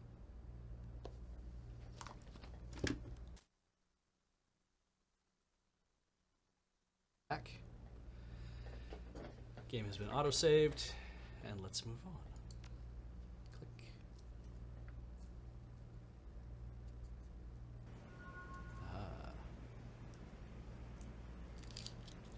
Typulsar, I have played Shadowrun Returns, Shadowrun Dragonfall, the Director's Cut. I believe that's what they call it.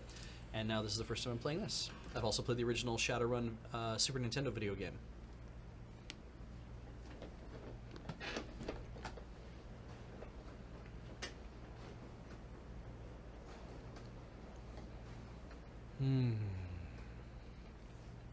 I hope everyone is enjoying this. I mean, I'm liking it so far. A little nervous about what my abilities, the level of what I can do might mean. I mean, now that I've been folded in with a group of people who have some other abilities, it's like, well, that's not so bad. You know, I have what looks like a Decker and, you know, a Street Sam, essentially, like a big tank, and a Shaman, so, yeah. These are chocolate mints, and they're very delicious. Rather, they're discs of chocolate impregnated with mint. They're very, very good.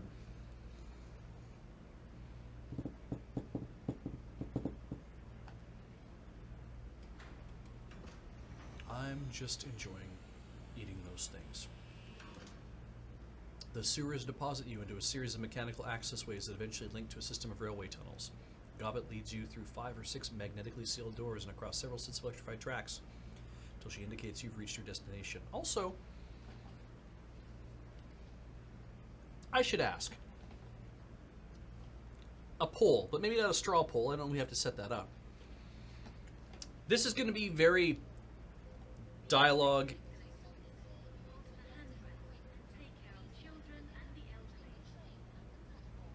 Cool. This is going to be very dialogue and text heavy for a game. It is an RPG after all. Would anyone prefer that I just not read some of the stuff and just kind of... Because I know the idea is like...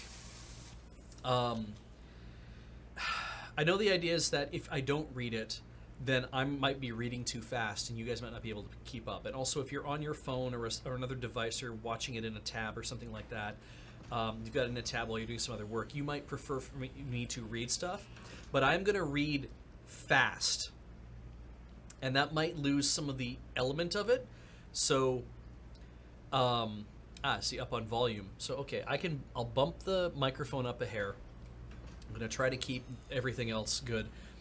And Frieden says, BG do you. And it's like, yes, but if I was playing this myself at home, I would be flying through stuff very fast. And it's like, this is also a show. Like, I'm here to have fun and entertain you guys by virtue of playing a video game. So if you have an opinion about that you're like, it's really, and some of you have said, I really like that you're reading it, thank you for doing that, then I want to continue to do that. Because it looks like enough of you are really, like, into that. So I'm like, I'm going to keep doing that. Last time, when we played Shadowrun Dragonfall, I think I had voices. No, we're not doing voices. I'm not, because there's too many characters. I don't want to remember doing stuff or not. And so I'll do my best to try to read off what I can, and try to read it, enunciate enough that I can do it fairly quickly, but also clearly. If I can't, I will go back over what it is that I'm saying. So let us move on. We are now in this railway tunnel.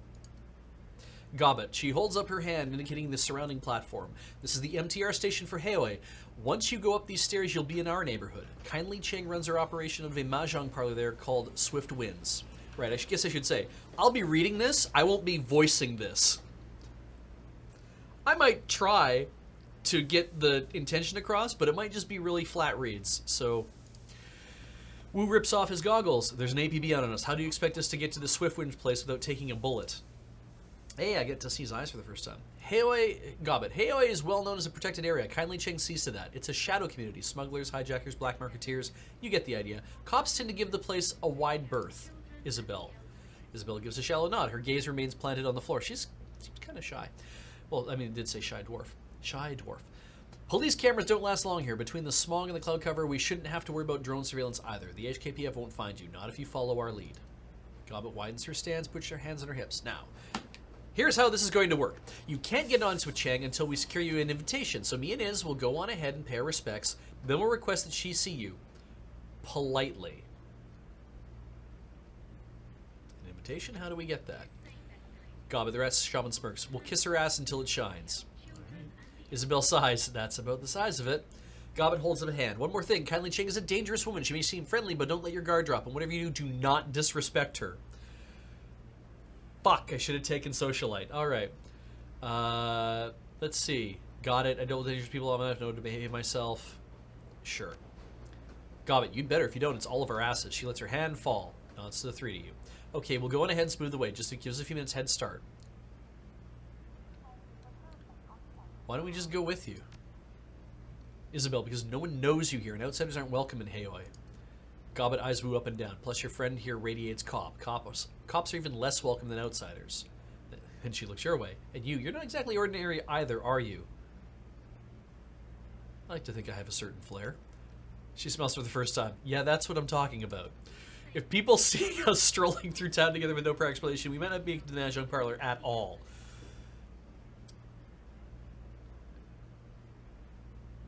Thanks for the help? Maybe just, I get it. Her eyes narrow and she nods approvingly. That's good, you catch him real quick. We need your sins burned as badly as you do, and we need to figure a way out of this shit, or we're all dead. Isabel quickly turns away. See you at the mahjong parlor.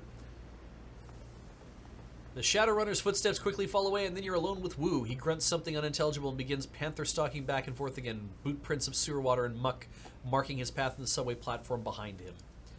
Minutes pass. Wu stops his pacing and runs both hands over his face, groaning a sound of anxiety and disgust. It dissipates, and he stands there silently, his hands covering his face and his shoulders shaking with emotion. Then he begins to laugh. It's a laugh that comes from down deep, from the place where fear and frustration and impotence swirl. But the barrier holds. Wu focuses, taking control of his breathing, and his laughter begins to slow. He becomes himself again. Oh my god, Adam. An aftershock of laughter shudders through him. Are you fucking kidding me? What the hell are we doing here? How did we get into this? He drops his hand, turns to you, shaking his head in disbelief. I think I'm gonna lose it. Go ahead, we're alone. Wu walks the wall subway station silently. He stands there a moment lost in thought, and then his fists explode in a flurry of punches. He hits the wall hard, sending plaster crumbling to the floor at his feet. The orc breathes heavily for a moment, head down, hands on hips. Spit. Carter is dead, Adam. They fucking ended her. Puts a hand to his forehead. I don't know what I'm gonna do now. Sounds like she was more than just your partner. He turns to you with a blank face. More than just a partner. Of course she was. Then he gets it and his hackles raised. She was my training officer, you idiot. My mentor. It looked like you two were close. Wu waves you off with a gnarled hand. Carter was my partner. She had my back. Do you get how important that is? What it means to lose that? When you're out there in the streets facing down a food riot, you need to know someone's looking out for you, that you're standing next to someone you can depend on. That was Carter. His shoulders slump and he exhales heavily. And she was like my compass or my anchor or some such shit. She kept me, I don't know, sane. Sounds like a good woman. Don't patronize me, Adam. He steps back, sucking in a deep breath. Screw it. Whatever she was, I'm throwing her down the memory hole. You know why? He snarls, spits. Because it doesn't matter now. Because we're going to burn our sins, Adam. Jesus Christ, do you get what that means? The moment we do that, we're dead. To all the world, we're dead. We're wiped clean. He counts it off his fingers. Raymond, the house we grew up in, my career, Carter, all gone. No home, no money, no identity, nothing. He waves his hand, brushes it all away. We will be nobody. Oh, the answer's here. We were street kids, Duncan. We're used to being nobody. Just chill. I'm going to find a way out of this. Just follow my lead like you did in the old days. That's weird. I don't like that. Enough with the drama, Wu. Put on your big boy pants and help me find a way out of this. No. I want to... We were street kids. Chill? Who the fuck are you to tell me to chill after what just happened? And you aren't losing what I'm about to lose either. Our paths went in different directions a long time ago. Wu's neck cranes forward, his lower jaw thrust out ahead of him. You left me behind, goddammit. You left me behind. You left me behind. Memories flash bright. Suddenly you're back 8 years ago on the street outside of Raymond's house. Just you and Wu, the middle of the night. Oh, hey. Cool, alright. Young Duncan. Damn, look at him. Can't just leave like this, Adam. What am I going to say to Raymond? You know how he is.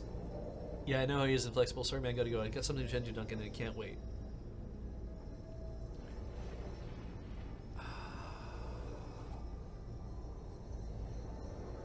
I'd love to know what I had to attend to.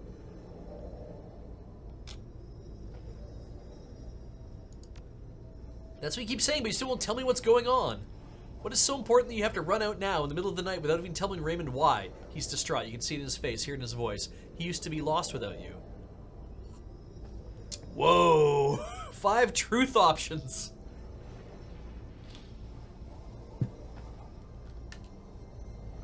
What happens?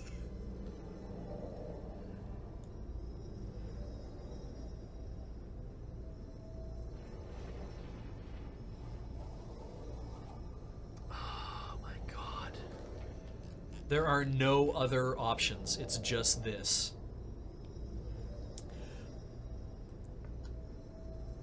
I got a friend in a bind sounds good. Yeah, we're gonna do that. I don't know if this sets up a branching path, but I mean, it's a flashback, so I have to think that something about this, you know, flips flags. So I like the idea. Oh, you're building your own backstory. That's actually kind of cool. I don't like messed with me. I don't like it's a job. I don't like I need to see a guy about a deal. I like I have a friend in a bind. His eyes widen. I thought I knew all your friends. He shakes his head. I don't like this, Adam. It sounds like the kind of shit we said we'd leave behind. Look, whatever's going on, I can tell you one thing. Raymond will not approve.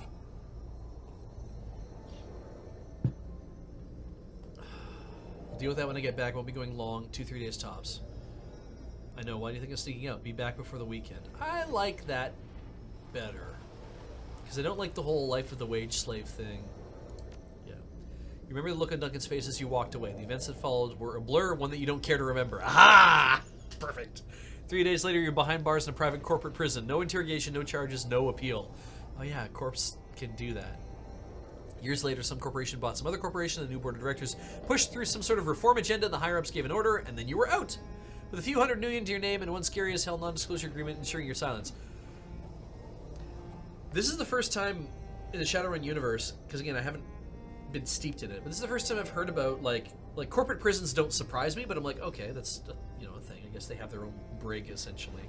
The idea that it's like, you land in those things, and it's like, we're just going to keep you here, and what the hell are you going to do about it, because we're massive and have incredible amounts of power, and then at some point it's like, and then we're just going to let you out, because we've just decided it's just going to get rid of you, and hey, you know what, here's some money, and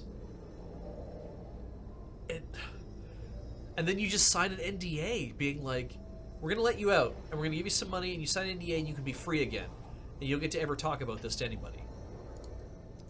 Not that it mattered to you anymore, you were starting fresh, determined. Until Raymond tracked you down, left you that voicemail, brought you to Hong Kong, and back together with Duncan Wu. It's interesting. You realize that Wu's been staring at you. I mean, that took me a few minutes to get through. Now let's hear it. Where the hell have you been all this time? Why didn't you contact me, at least to tell me you were alive?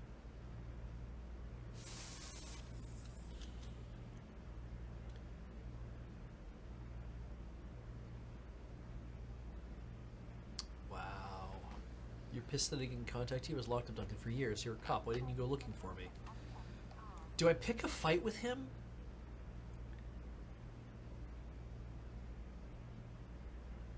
Do I just try to be clear about it? I don't think I want to pick a fight with him. It's just been so long.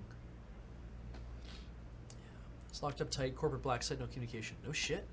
He squints at you. Full lie detector mode. Oh, fuck. I had no idea. A range of emotions play across Wu's face. He stares at the ground for some time before finally looking back at you with a heavy sigh. I really didn't know how to process that one right now. I don't know. If we're still alive tomorrow, we can talk more. This shit is too much. We're marooned on this island, hunted by the cops. My partner is dead. Raymond is missing, and we're about to go see a crime lord about erasing our goddamn identities. And as a bonus, our only allies are a pair of tiny criminals who would kill us if they could, so they didn't have to deal with this. He rubs his head viciously. Listen, Adam, back in the Barrens, whenever I was out of control, you just handled the situation, remember? With Carter gone, I'm just a raw nerve. I'm afraid I'm going to slip back and people are going to start getting hurt again. I got your back, Duncan. That's what he wants to know. He stares at you hard like he's trying to see something inside your head. His voice comes up flat. We'll see, just don't press it. I need time to get used to you. Let's go meet that triad woman and get her damn sins burned. I want to rip off the bandage as fast as I can. Go to the Mahjong parlor. Anything I can pick up?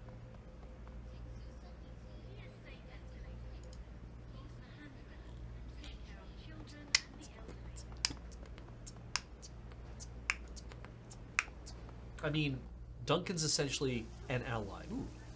Anyway, makeshift boasting left on the Kaitak riverfront like a parasite. Behind you, a massive snarl of dark and derelict high rises dominate the horizon. The walled city. No sign of corpse, but I don't see a Mahjong parlor.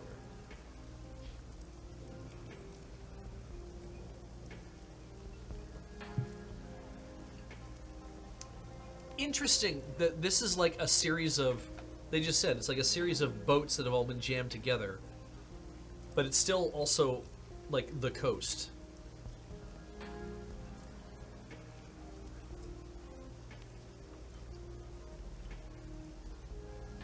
Frederick Kaifai. Oh, this must be like Berlin then. Okay. Thinking about Dragonfall, this might be the place where a lot of organization and stuff goes on.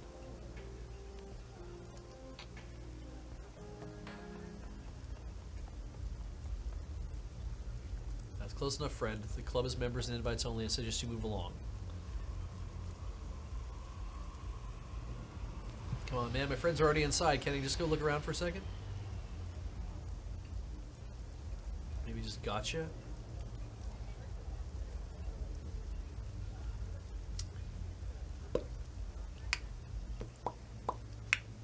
Maybe just gotcha. Best not to piss a guy off.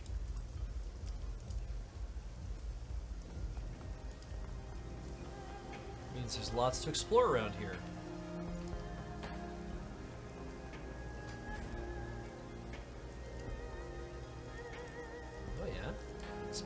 The insulation on these heavy wires is cracked. They buzz and crackle occasionally as stray drips from the awning strike them. Ugh.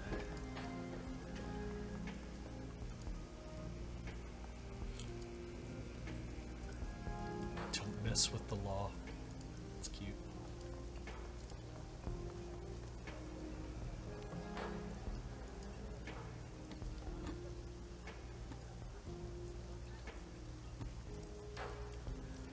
Ah, okay, that's where I'm going. So, that thing you just saw me point at, that yellow diamond, that is not where we're going. We are going everywhere else.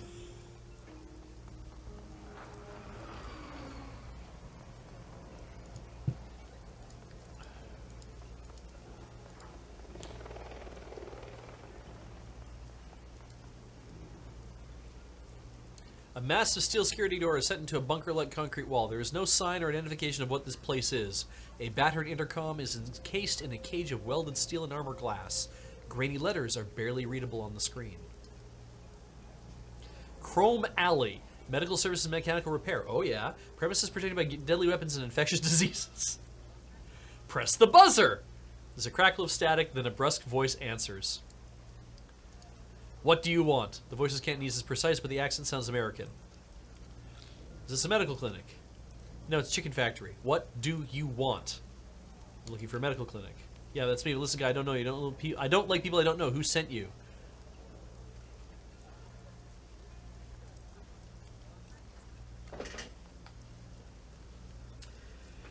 Option 3, the lie, I'm one of Kindly's people, is a good way to get in trouble.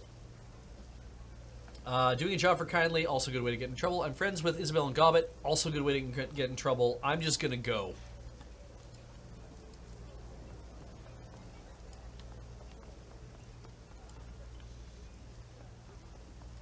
Like, the last thing I should be doing, even if I'm just gonna walk around here and stuff, is I don't want to get into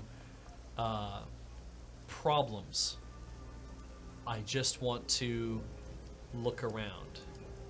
I can't go any further than there, but I can sure as hell do that, apparently. Let's go over here.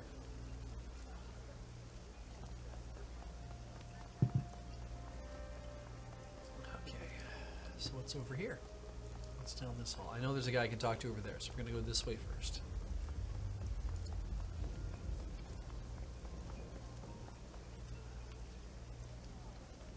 Oh yeah, this picture is, I think, one of the pieces of art I remember seeing for the game. Let's go up then. Actually, I should have gone up first.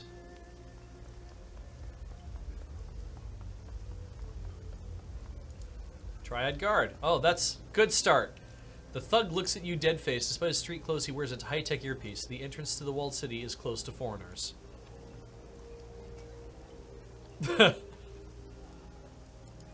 We're done talking.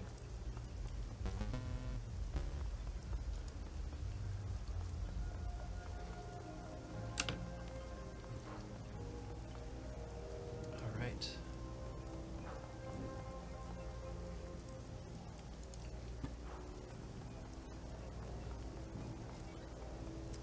It's weird just seeing, like, things out in the rain.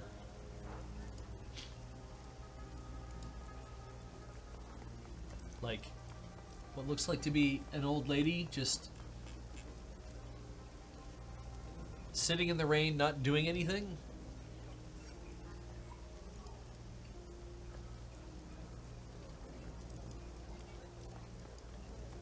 Can I walk over here? I can walk onto here. I can walk onto here. I can walk onto here.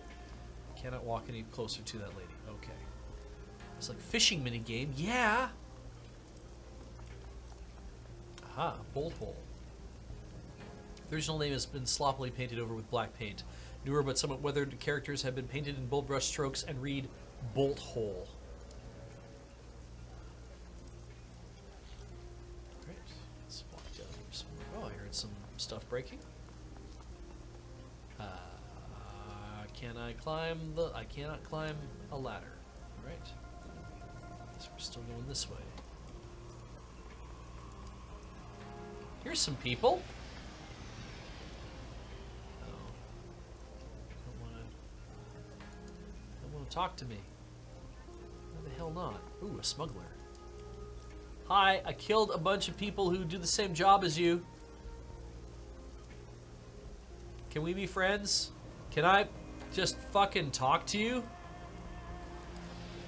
Hey, Duncan, come here. Get out of the way so I can talk to the smuggler. Thank you. Just off the docks, you spot a sea-worn man with a smile that's almost too wide for his head. His teeth shine white against the thick black bush of his beard. His clothes are a myriad of colors and patterns and fabrics, a smattering of cultures draped across his body. If anything, he's clearly advertising it's the extent of his travel. You see something you like? His voice is coarse, like steel wool on your eardrums. I was going to say abdomen. Sorry, my contact lenses are getting a little fuzzy. Come and get it, because now's your last chance. Everything is on sale. Won't find prices. Come and get it, because now's your last chance. Everything is on sale. Won't find prices like these anywhere else. My friend. Show me what you're selling. You from around here. These goods of yours are, look like they changed hands a few times. You selling stolen merchandise? He's a smuggler. His name is Smuggler. Of course he's selling stolen merchandise.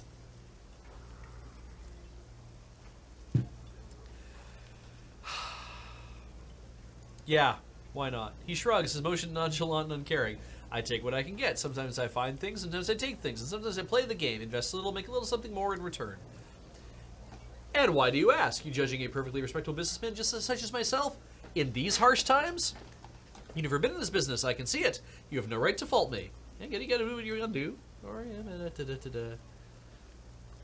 tough line of work you got going here. Regret to having if I were probably doing the same thing. Tough line of work you got going here.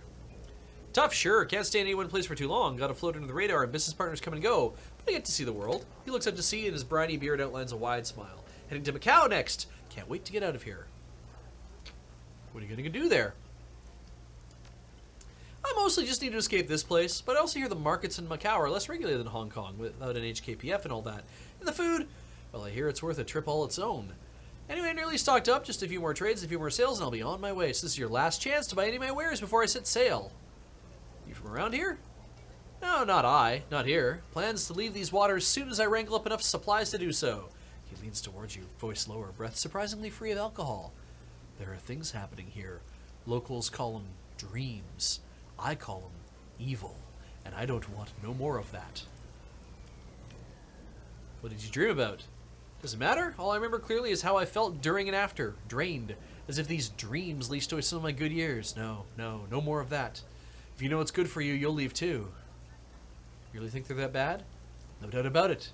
They're evil, all right, and things like that will only get worse. And even if they don't, you'll never forget them. The feelings, the thoughts, they set into your mind like a stain. Show me what you're selling. Time to buy things. Ah, yes. How do you like guns?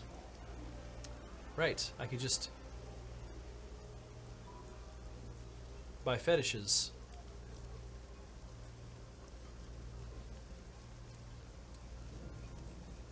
Or a katana.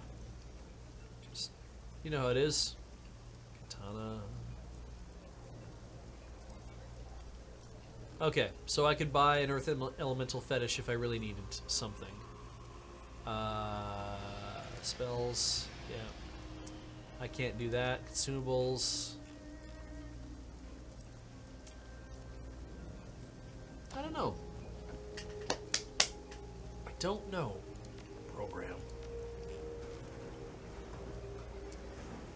I feel like I should hold on to my stuff a little bit longer, but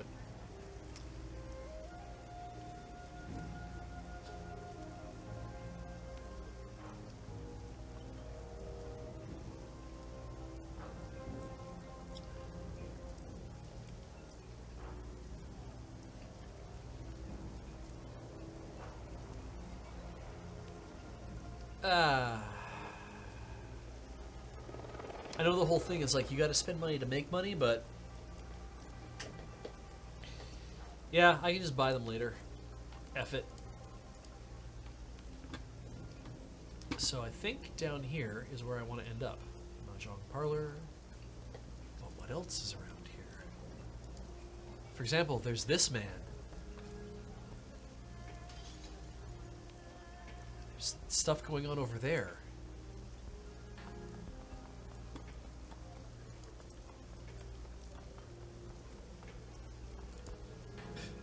Did you guys hear that meow?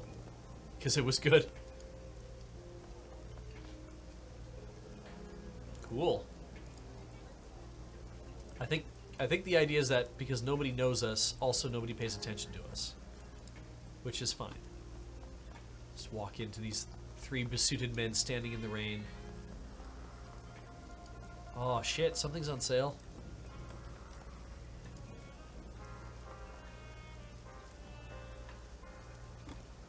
Wow, there's lots going on here.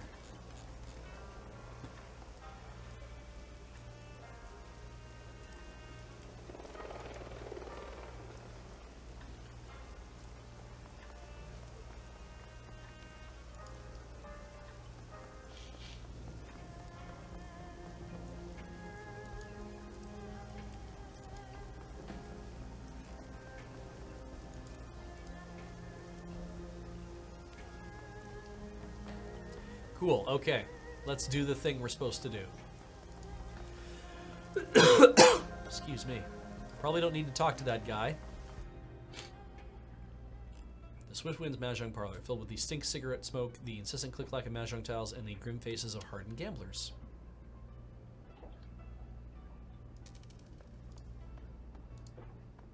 Come in, we have a lot to talk about.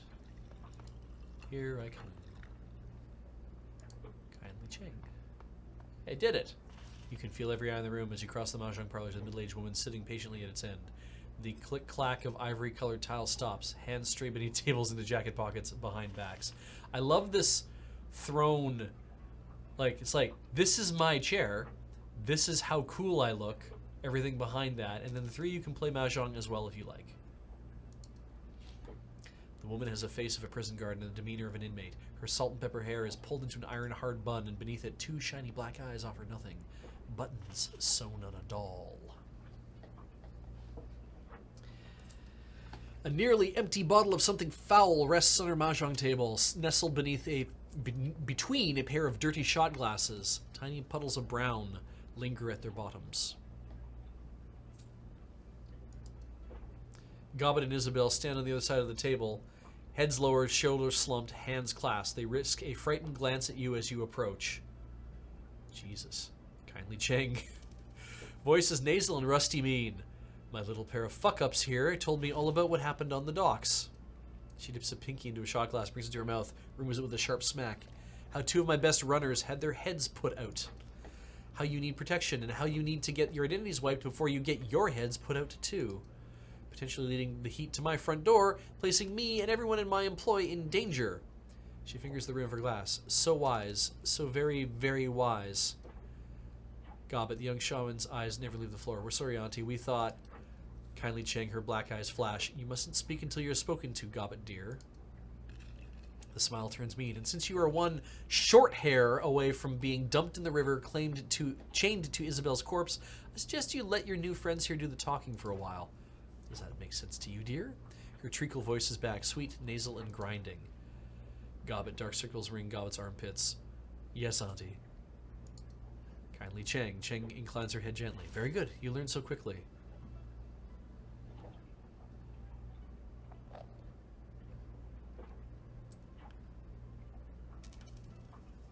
Oh my god. I mean, of course I open my mouth and chat when I shouldn't be saying anything. But no, it's like... I should wait until I'm spoken to.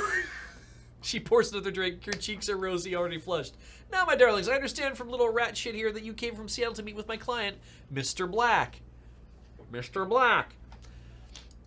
Wu's jaw tightens at the word client. Kindly Cheng. But before you could find him, the HKPF started splattering gray matter everywhere and everything went to shit. And now you need your sins burned so you can disappear before you end up dead too, is that right? Yes, ma'am.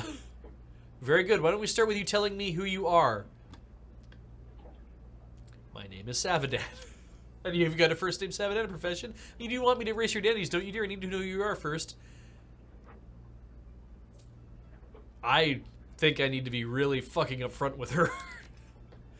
She rests her chin on her hand. Ah, like young Gobbet here. And how did you become a shaman, Adam?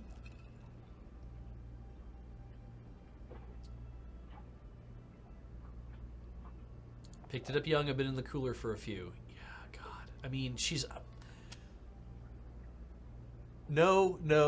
I don't want to fucking lie here. I want to be very clear.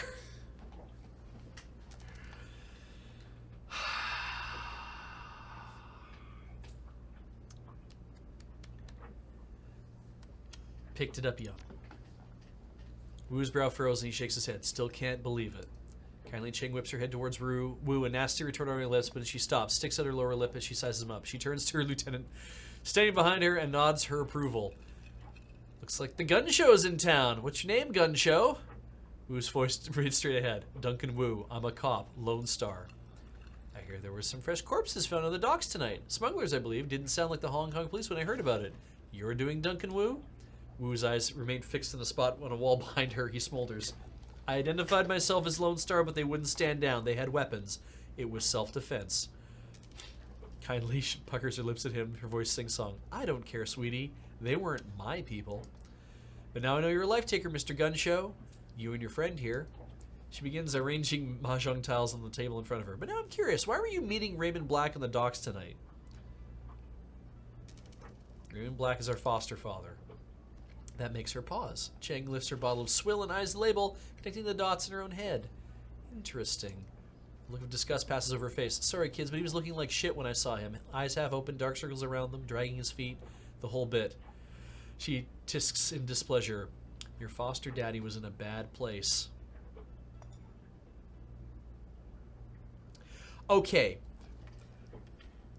Oh, I want to push this. I want to press. I want to do the tell us everything you know about him. But I don't think I do that with her. Oh, God.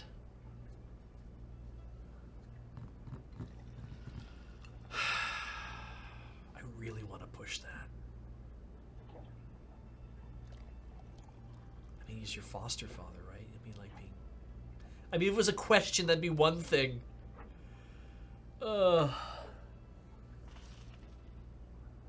Yeah, tell us everything you know about him.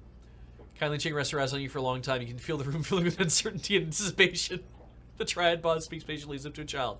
Perhaps you misunderstood our relationship, Mr. Savadan. You don't interview me, I interview you. But I will indulge just one question since poor Duncan Wu here looks so worried. Yeah. She eyes you for another moment and then continues. From what he said, it sounded like he was having nightmares. He would stop in the middle of a sentence and mutter something to himself. One time was about the walls breathing or something. Another time was about teeth. Thousands of teeth. All right. Have at her, chat. Here it comes.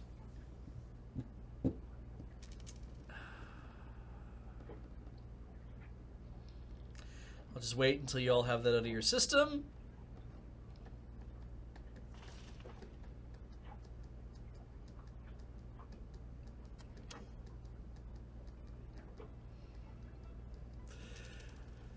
All right, great.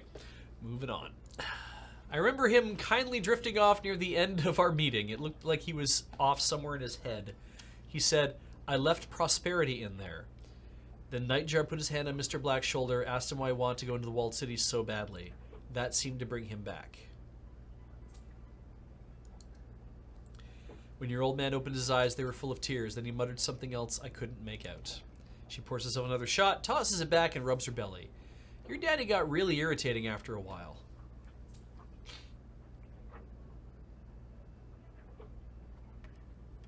Not an interview. Not an interview. Don't push my luck. I can imagine. She grabs a long, slim cigar from the pack on the mahjong table, lights it. All right, let's get to it. She exhales smoke and points two fingers at you and Wu. You two need your sins burned and you need them burned fast. Hong Kong's dragonets are bad news. When they roll in force. Armored personnel carriers, heavy armor, heavy weapons, sorcerers. The whole thing. And they aren't coming to arrest you. She folds her arms across her chest. The thin cigar bobs in her mouth as she speaks. The good news is, I can help you. With a wave of my hand, I can have your sins disappear. But you need to understand, my darlings, is that what you're asking for is not a simple request. Burning a sin isn't just deleting a number. It's wiping all reference to that number from all the world's largest databases. It's masking your mugshot in their facial recognition database so that the first camera you walk past doesn't bring them down on you like a ton of bricks. It's covering our fucking tracks so that the act of burning your sin doesn't lead them right to us. It requires contacts in numerous corporations and the UCAS government. Smoke rolls out of the Triad boss's nose. It requires someone like me.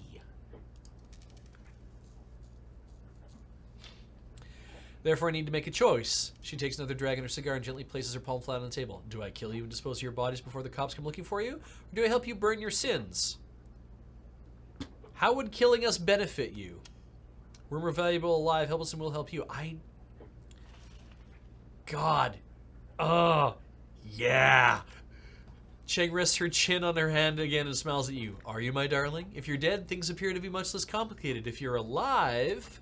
She stares at you for a long moment, chin still in hand, thinking, taps her ash on the floor without taking her eyes off of you. A low, reluctant growl rumbles somewhere deep in her throat. Okay, you live for now. I'll put your sins to the torch. However, I'll need to call in several valuable favors within my network to do it, and those favors do not come cheap. Kindly Cheng stows her cigar. You will owe me. Whatever you say, Auntie. Don't roll over so easily, my darling. People think you're an ass kisser. It's unbecoming. I want you to deliver a message for me to a business associate in the walled city. The Yellow Lotus has a strong presence inside, Adam. Isabel can tell you all about you, can't you, dear? Isabel grew up in the walled city. Isabel's eyes remained lowered. They collect taxes for the corporations, extort protection money from shopkeepers, run drugs, guns, people. They hurt people. We do those things, yes, but to be fair, we also operate the walled city's black market. You might not be alive today if it weren't for the lifeline that we provide. Isabel clams up tight. Kindly Cheng. Cheng picks up a mahjong towel and turns it with her fingers. There is a red pole, a sort of enforcer, yes, on the inside. His name is Strangler Bao. Bao is a strong man, a good soldier, but he has forgotten his place. I need you to remind him. How are we supposed to do that? Wants to make an example of him. Let me guess by reminding me you put a bullet in his head.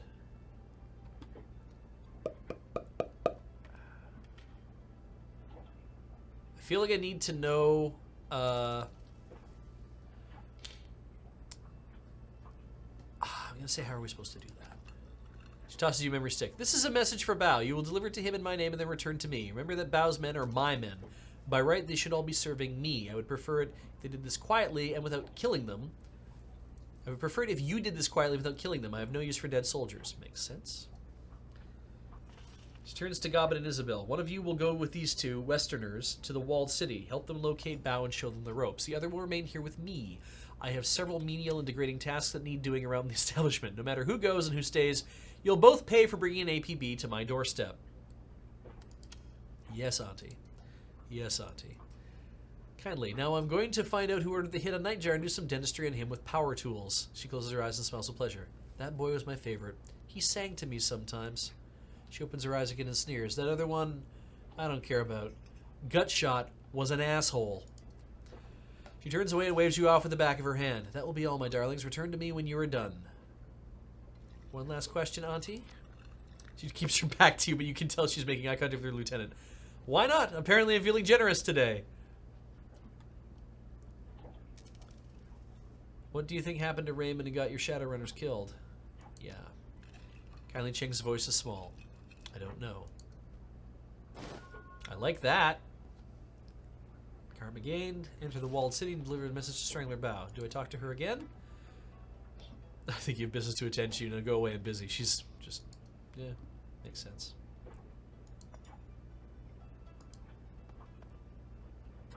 Oh, can I play the piano? Just for, like, forever?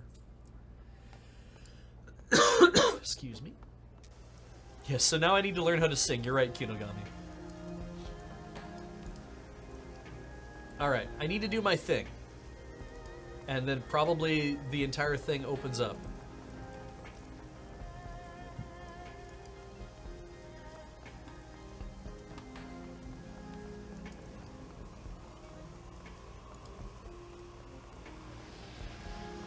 So we got some karma.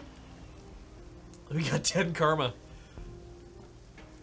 Spend karma.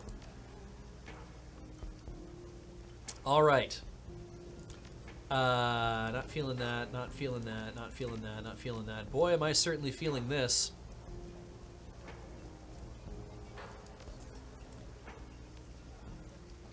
I feel like runner is going to be the most important, but maybe gang is as well. We've already missed a chance to use runner. I feel like gang's going to be the most important right away.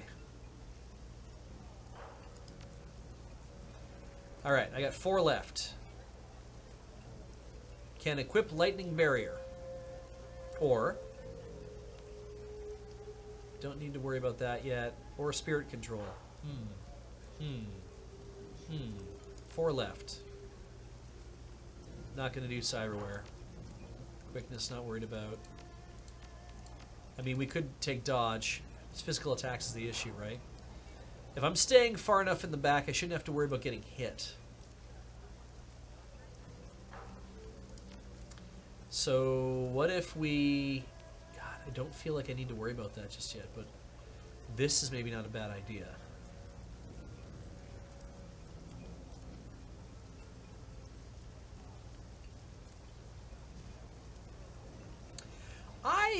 Maybe I wait. I don't think I need to burn any more of this yet. Spirit control at 2 is probably okay. Exit.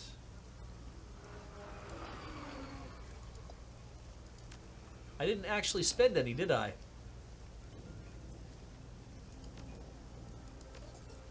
Gang. Confirm. Confirm. Now I've spent it. Save. Game saved. Now I'm going to talk to this guy. Like I said, members only. Shove off. What if I wanted to be a member? Ah, here's the dude I talked to. Hello. The thug taps his earpiece, gestures with his head. Auntie Cheng said you'd be coming. You can pass. Uh-huh. And I pass.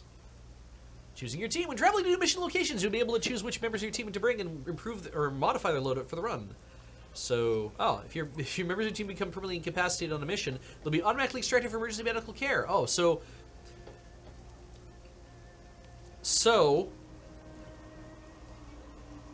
they don't die. They get brought out, which means I can't just straight up lose somebody, which is kind of nice. So I need either Gobbet or Isabel. I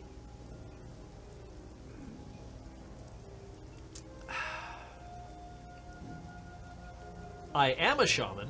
Don't specifically need Gobbet with me for this. Feel like Isabel's probably a good match because she grew up here as well. Yeah. Again, also, this is my first playthrough. It is a casual playthrough, but, you know, I want to try to do a thing. I would definitely like it if people don't add any spoilers. I am playing the game my way, and I worry that when you tell me things about the game, it's harder on me because I don't know if I should do that thing or not.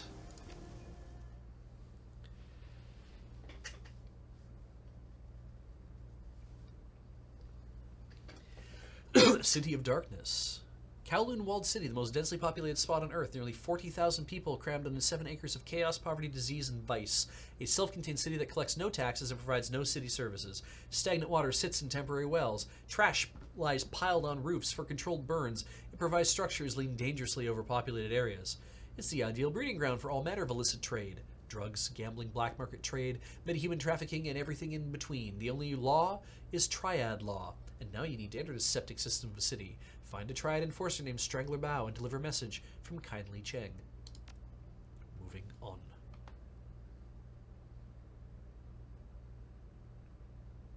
Isabel has a grenade launcher, thank you. Right. I have nothing in my stash.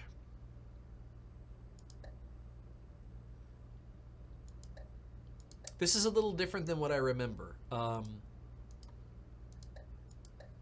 I feel like everyone has the things that they need to have.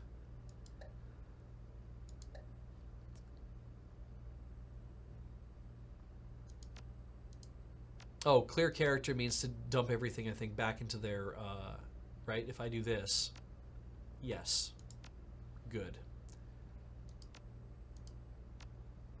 So we've got a couple med kits on people. I've got a couple med kits. I've got that air elemental, looks like. Sure. Confirm.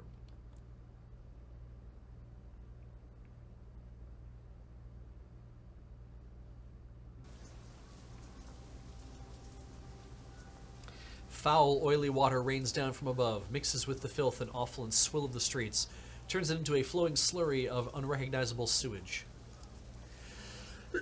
In the distance, the sounds of back alley activity add to the ambiance in your arrival. Breaking glass, the crackling hiss of a garbage fire, faint screams of terror punctuated by the occasional gunshot. Sex and business and violence and misery blended into one. Wu winces at the stink, waves a hand in front of his face. Raymond says that prosperity is in the walled city, but I don't see it. Why the hell would he want to set one foot in this place? Isabel, who knows? He'd have to be insane to travel to the walled city. I think we said it's the worst slum in the Eastern Hemisphere, maybe the worst in the world. She does her best to suppress a shudder. Can't keep the dread from creeping into her voice. Can't believe I grew up here. Sorry to have to drag you back. Isabel looks around, closes her eyes. You could have brought Gobbin instead. I would have been cool with that. She peers up at the catwalks and sky bridges that connect the rotting tenements' sagging architecture. Frowning, she points to a spot in the distance. There was a market over there when I was a kid. Might not be a bad place to start. Duncan, I thought you knew where to find Strangler Bao. Isabel, I do. We need to get into the Lotus Den. That's what Bao calls the little island of control that he's carved out for himself here. It's a stupid name, but it's stuck. He'll have guards posted at every entrance, but we might be able to find a way around them through the market. That's what Kindly would prefer. Duncan, they probably aren't expecting anyone to come in force. We can kick in the door, drop the guards, hand over the message, and get the hell out. Isabel, Kindly doesn't want them dead. She wants them to remember where their loyalties lie. It's tough to remember much of anything when you got a bullet in your head. Isabel, I mean, we could kill them if you really wanted to. Technically, Bao is the only one that has to live, but I'd rather keep Auntie Cheng happy than piss her off again.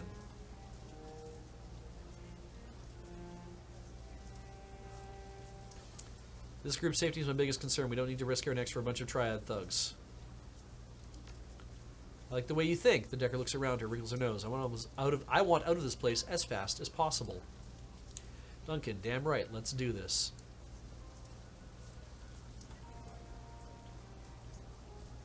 Different data stick. Duncan and Isabel must survive. Option, don't kill any Yellow Lotus. Alright.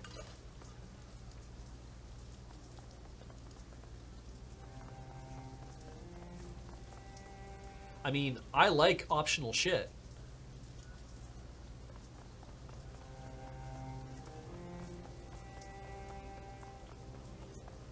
Putrid stench emanates from the remains of this building. You see nothing that would cause it.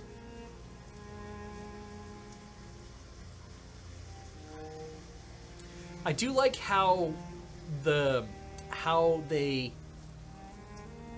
guide you a bit by giving you not just like little landmarks that you want to click on, but also like, for example, this building over here. I can't click behind that building because it's harder to do that, and you know, blocking off some of the areas. So it's like, we want you to go in this direction. This isn't meant to be like a thing you're going to explore much of. You have a mission that you have to attend to, so you should do it. And it's like, if we put the building there, it makes it feel like you could go behind it, but you can't. Bloodied woman. Over here, help. Oh, wow, what's up? A young woman lies on the ground. She's a bloody mess. Streaks and spatters of crimson crisscross her blouse and mat her hair. Judging by the quality of her clothing and the bag on her shoulder, you'd make her out as a student. She's as out of place here as a librarian would be in a game of urban brawl. She struggles to move, but is clearly exhausted. The dark circles under her eyes tell she hasn't slept in days. What's she addicted to? When the woman sees you heading her way, her face hardens. You see her hand slip in her jacket pocket, but as she studies your face, as the fear in her eyes gives way to curiosity. You guys don't look like you're from around here. A hacking cough shakes her, but her eyes remain fixed on you. You either. Who are you? I'm a student at HKU. She glances around watchfully over your shoulder. The building's looming above her, into windows nearby. Doing some research. Got to finish before I can leave. What kind of research? Fieldwork. I'm taking academic. I've been taking readings and gathering stories for a master's thesis on Feng Shui in the Sixth World. What does Feng Shui have to do with a slum? Everything, I think, absolutely everything. Rich people hire geomancers to design the interior of their homes, to attune them to just right, to achieve balance and harmony. The poor have nothing like that. Leave a slum to fester long enough and you get this. She She glances at the surroundings, look of profound disgust on her face. I think that the negative feng shui of places like this affects the people who live here, that it changes them in a fundamental way, making them less capable of breaking the cycle and getting out. That's what I'm trying to prove. Interesting. Before the awakening, people thought of feng shui as a philosophical system. Now in the sixth world, it's more than that. It's actually a form of magic. Oh yeah? The whole thing revolves around qi, the invisible life energy that binds every person and thing together. It's very real here in Hong Kong. Nobody knows the reason why. Maybe it's only real because people believe that it is. The important thing is, it's a measurable, quantifiable phenomenon. There's an entire industry that's grown up around it. So it's either, so how's the qi in this place, or this doesn't look like a place where people are harmonized with anything. I know it's 9. We're going to go a little long because I started late. So how's the qi in this place? It's wrong. All wrong. The feng shui. I guess it's feng shui, but feng shui in the walled city is completely screwed. I mean, look at the place. She gestures at the squalor surrounding you. You can feel it, right?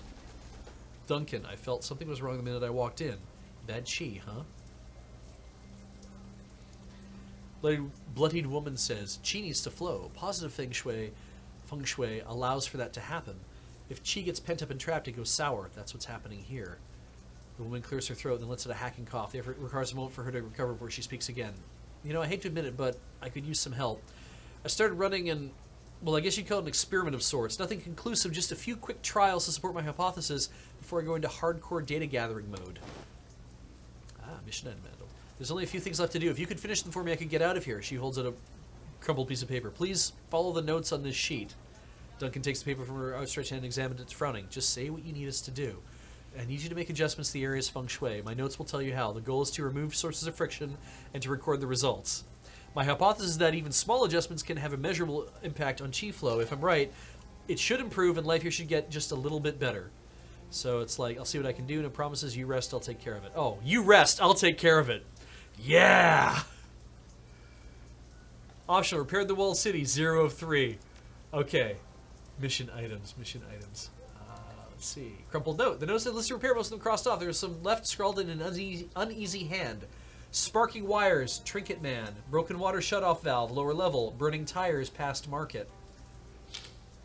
Oh, I want to do this. Okay. Sparking wires, trinket man, broken water shutoff valve, lower level, burning tires, past market. Oh, there's some shit happening.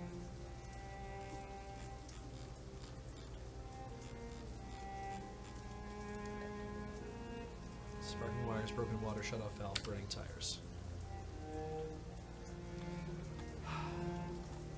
Okay. I'm gonna guess that now that I have the note, anything I see along the way, I'll just see, like, things that be like, oh, well, clearly what you're looking for is this thing over here.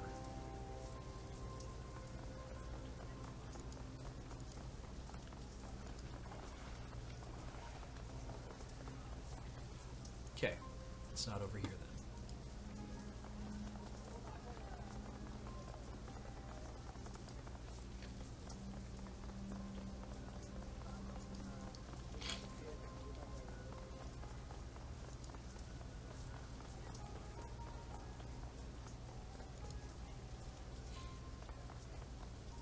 I see nothing over here that would lead me to think that there's a thing I can do over here. Alright. God, their art team is really good. They did a great job. This place looks amazing.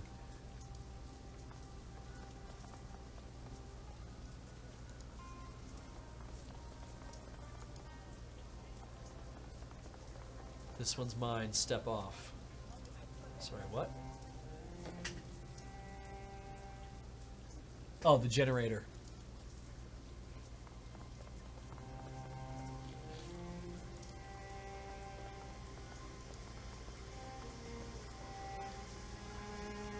It's a merchant.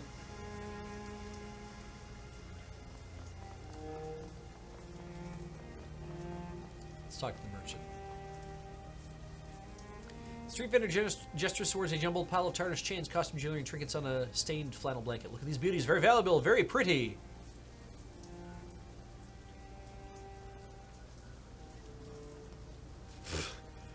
Okay, number 1 seems like the best place to start. Number 2 seems like the way to get myself into some trouble. Number 3 seems like chatter.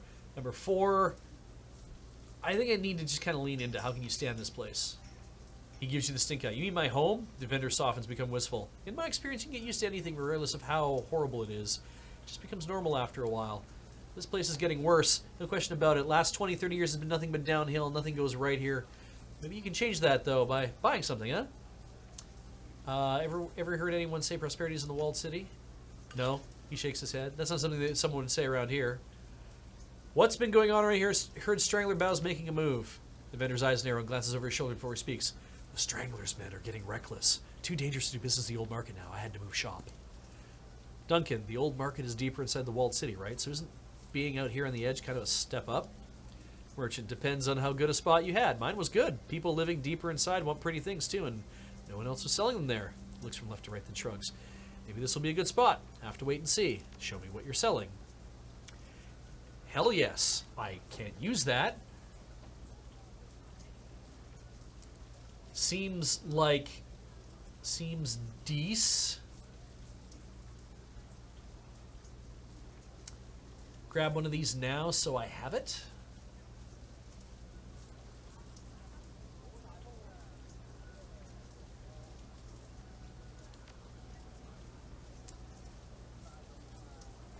Like, if I grab both of these, I feel like I'm going to be very, very sad.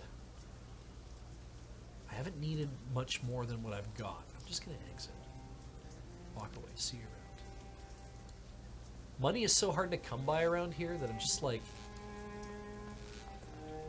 you can't grind. Oh, yeah. Patch the worn-out wire coating. Quick patch job with some nearby waste rubber leaves the wires safe once more. All right, we repaired part of the walled city.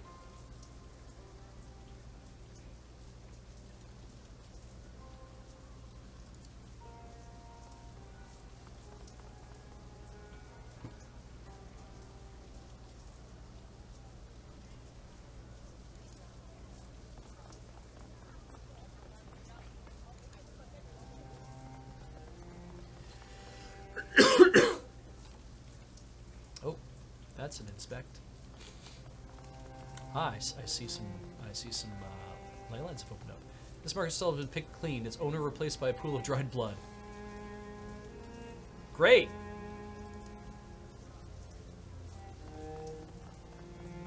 Spiritual energy. Just pick that up. A pile of filthy rags lies heaped on the ground. A man's shirt encrusted with dried blood and grime. A swelling sensation behind your eyes tells you that something is bound to the cloth, a spirit of some kind. You could use your abilities to beckon down the rags if you wanted to. Bring the spirit forth! Wah! Word up! The air above the bloody rag shimmers slowly. Something close to man-shaped coalesces into being. A soft voice echoes out from deep inside as if it began somewhere else. Forlorn spirit, what is this? The spirit peers at you through eyes as soft and undefined as poached eggs. That's a hell of a line. Holy Jesus. Where am I? He did say where. Kowloon, the walled city. His expression changes, moves from lost to found. Still. He raises its hand to examine them, blank eyes sweeping over dead flesh. How? What's the last thing you remember? The last thing. The spirit searches the sky for an answer. I was pushed out of my shop, hunted through alleys. The spirit's mouth widens in horror. Bow and his men. I wouldn't pay them, wouldn't accept their protection. Proud. I was too proud. A cold light flares from somewhere deep in its throat. They tore me apart, butchered me like a duck. It searches the sky, the ground, tearing at the memories inside itself. As it relives its own death, a network of deep cuts opens in its waxy skin, spattering black ichor on the ground. The cold light within it grows brighter. It pulses up the thing's throat and into its mouth, forcing its jaw to unhinge like a snake's. A burning radiance pours out of the spirit's mouth like vomit, spattering to the ground, an ectoplasmic flood of anger and despair.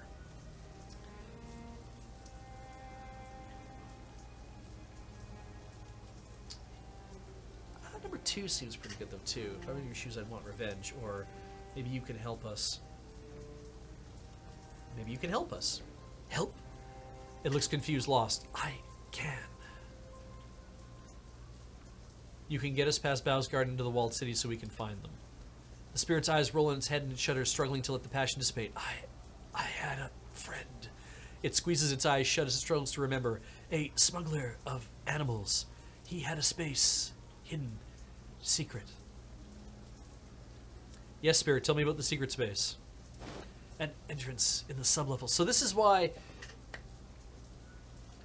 you have Gobbet at the beginning as an option, because if I came in here, I guess this is like you would have a shaman with you. And you could do this as an option. An entrance in the sublevels. The spirit clasps his head in its hands. A chute, a door, red paint, and numbers. 5465, 5465. Okay, 5465. Chat, please help me remember that in case I can't. A chute, a door, red paint, and numbers. A man, a plan, a hat, Panama. 5465, 5465, 5465, 5465.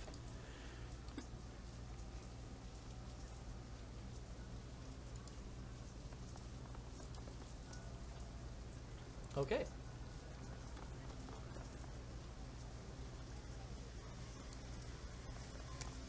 Here is a reason to be upset. Yellow Lotus Captain. That's the Lotus Den. I feel like I haven't fixed all the things in Kowloon City, though.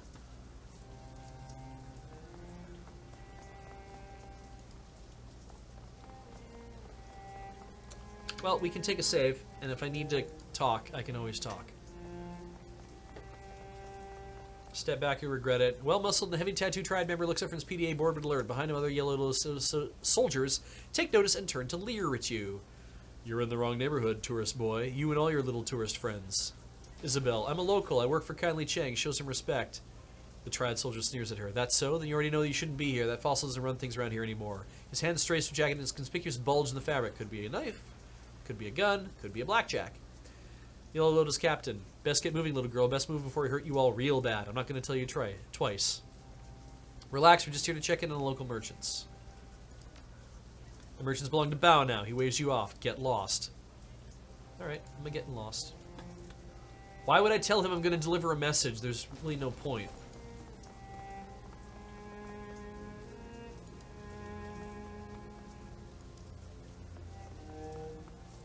You come upon a heavily muscled triad soldier screaming at a bearded old man holding a bleeding nose. Yellow Lotus Enforcer. The punk wags a cheap disposable cred stick in the old man's face. This? The bright plastic case would look cheerful if it wasn't smeared with blood. This isn't enough. You've got two options, old man. You can find a way to pay me all the money, or you can drag your bony ass deeper into the wall. Find a spot for yourself there with the pimps and the predators. They should find a nice use for you. Your choice. Local, the old man wails. It's not fair, I can't just pack up and leave. I've been living here 22 years and I... Yellow Lotus Enforcer says, is this how it's going to be? He rolls his burly shoulders. Fine by me. He kicked an old man in the face. I inspect an old man. He's out cold. That guy went into the lower levels. Oh, I walk over here. These tires have been set aflame and have been burning for some time. The smell's awful. I guess I walk away. I can't do anything about that yet, I suppose.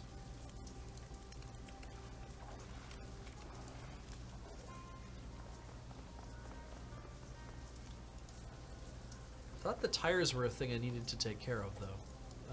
We can't go over here.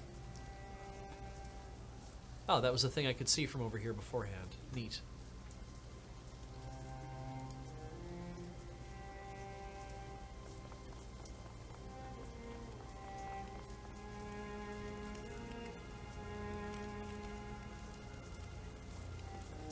Yeah. I either have to tackle that later or I have something else I have to do, I guess. Because if I have to have Gobbet with me in order to put that stuff out for some reason, that kind of sucks. Bucket of sand. Bucket of sand. Bucket of sand. Bucket of sand. Bucket of sand. Bucket of sand. Bucket of sand. Bucket of sand. the sand on the fire. Bucket of sand. The flames are stifled beneath the dirty sand and soil from the bucket. I've repaired 2 things of the walled city. So Trinket Man had his stuff going on. Burning tires. So broken water shutoff valve is the last thing I need to do.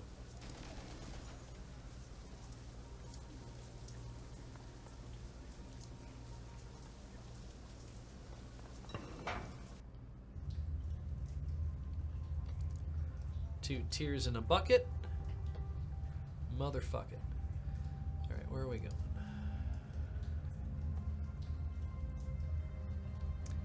I feel like... Oh, that sounds awful. Door panel. I wanna be bad. Door panel. Ba-da-ba. Baby, won't you call my name? I cannot deck yet. I can. I can just use Isabel. We're not going to do that yet. No, I have things I have to see to. I have to inspect whatever the hell that is. Lots of door panels. Oh, okay. What's this? Maggots churn within stews of unidentifiable. Maggots churn within stews of unidentifiable ingredients.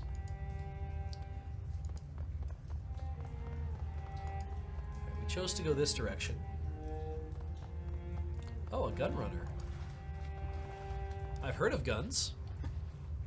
A tubby man with a twice broken nose glances up at you from a pile of gun parts. He offers you a gap-toothed smile.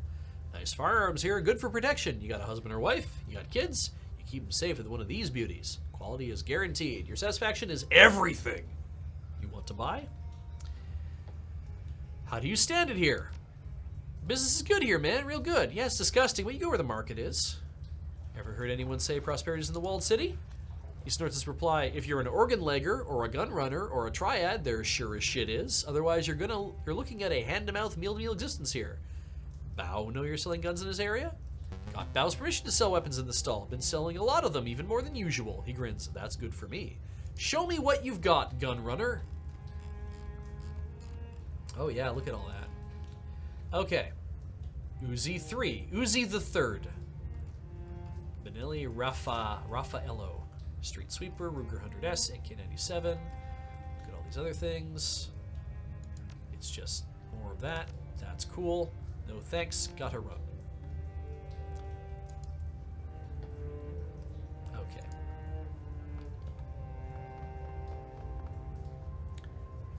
So, here's another door panel. Ah, heavy bars, old motors. Enter a code. Not going to do that yet. Oh, man. Okay. Brief break. I'm going to try to do this. So we're going to play a little longer. Hope you guys don't mind. I doubt that you do. But I will be back in a couple minutes.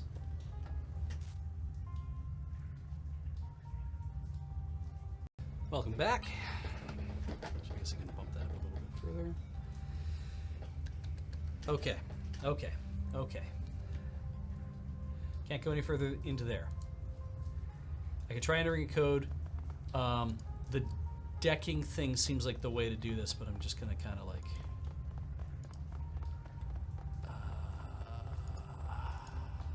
can't go this way, can I?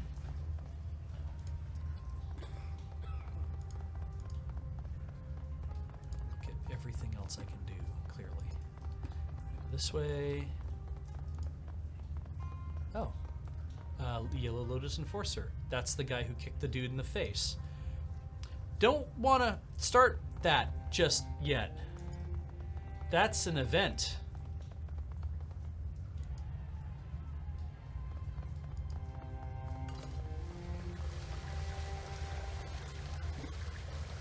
Old rusted water valve might be able to close off the flow of water that's pouring out of the broken pipe. I do not have strength of 3. Duncan, can you give me a hand with this? Sure thing. Shouldn't be too hard. Flow of water ceases. Less clean water will run off into the streets now. I gained a karma. I did the thing. probably even go back and tell her about that. Slams a save. Let's have a look at what I've got here currently. Spend karma. I got 5. I think I need to, if I was to actually get up to, yeah, I'm gonna need 2 more to get up to 7. This is hard, right? Because it's like you end up spending so much, like, not 12 factorial. What the hell is it again? But it's like 15, 24, 34, 45, 57, just to get up to the top end. That's a lot of karma that I could be spending on, you know, other things.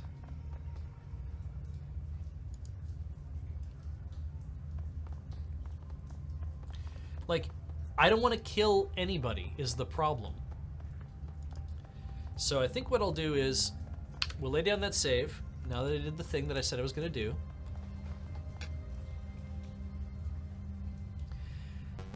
Yellow's enforcer glares at you. You can see the outline of the old man's cred stick in his vest pocket. He flexes and his muscles bulge.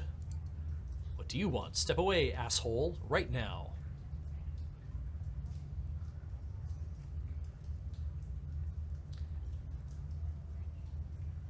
I thought I'd relieve you of the burden of currency. Cred stick, please. I don't think I want to talk about the old man because I want it to be like I'm trying to rob him, perhaps. Yeah. Like, I don't... it seems like the right thing to do to just... But the optional thing is don't kill anybody. If I do this, am I going to get into a fight? Probably am. Ah!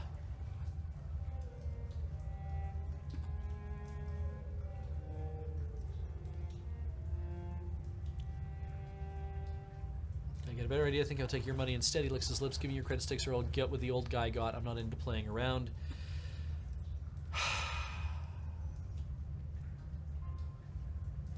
Unarmed 4, kick him in the face.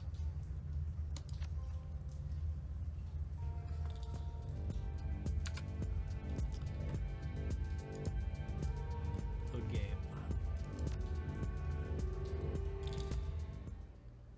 All right. I would rather pass that mission, and it sucks that I don't have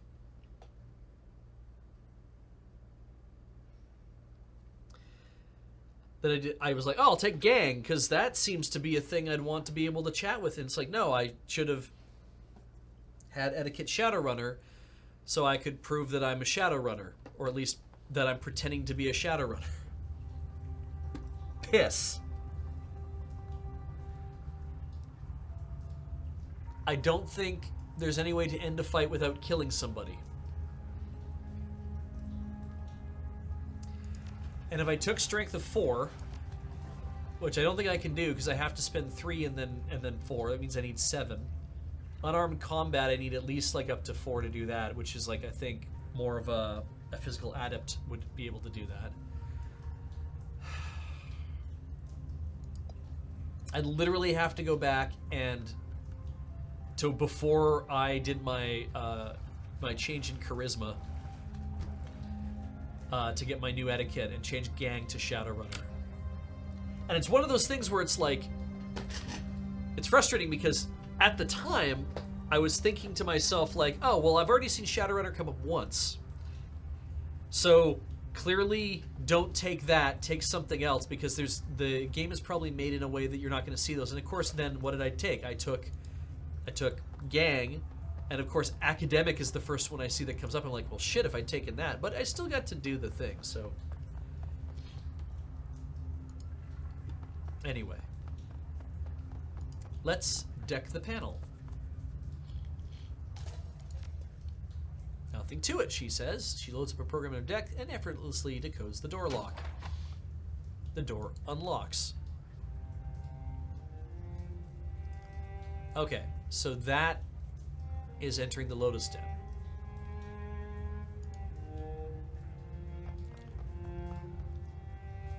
Hatch Deadbolt. Buff Hard Meat. Bob Johnson. So then what the hell is this over here?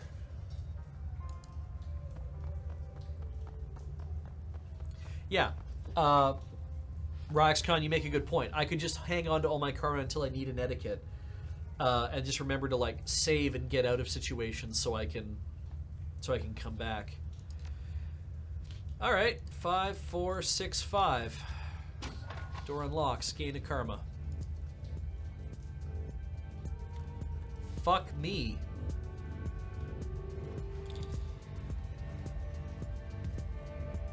Okay. Well, that's an option.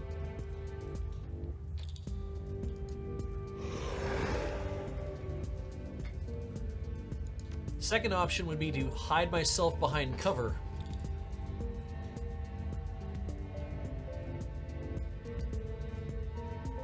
Cool. Hellhounds. What if I did that again? What if I did that again? And again.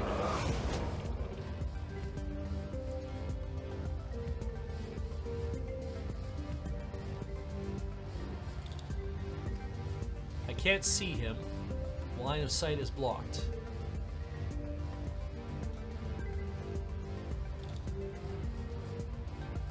I feel like he's gonna go for him. Still can't see. That's fine. Isabel. Oh, he's sleeping. F it. End turn.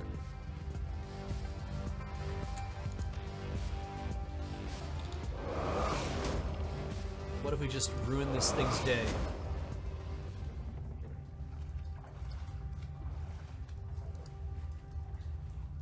Because I did. What do I pick up? 72 million. So there was the one way to do it, and there's this way to do it.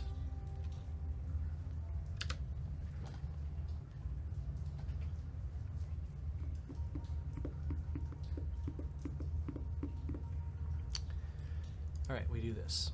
I feel bad for that old man losing his whatever.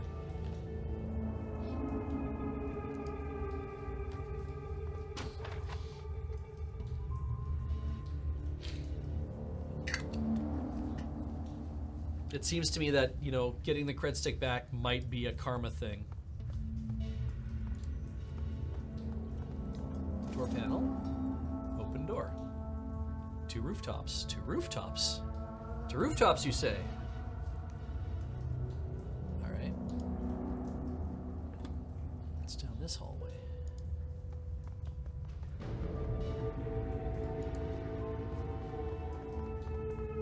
Is this a I need to deck this shit?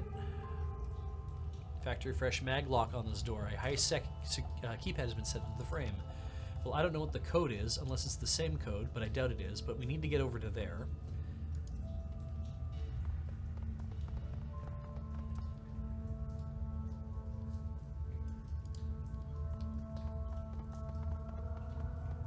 Aha, SimSense vending machine. I don't know what that is. The SimSense machine has been left unlocked for restocking. There's a package dated chip still in the tray. Steal the chip. I stole the thing. It doesn't belong to me, but it's mine. Allergies are mostly my problem right now, if you're wondering why I'm sounding a little hoarse and also sniffing a bit. That is a locked door. So lock it. Alright.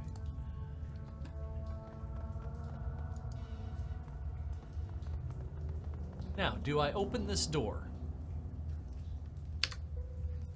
Let's find out. I mean, I didn't fuck up. There's a thing I can take, so let's take it. 57 million. To rooftops, you say? Duncan, those guards are still at their beach. The same guards that kindly doesn't want us killing. I see he's calling me by my street name now. We should probably go out the way we came in. Yes, I agree. However...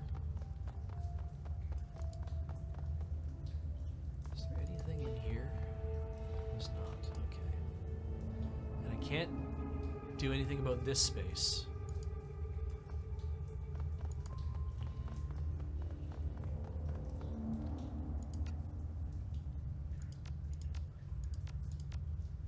Didn't think so.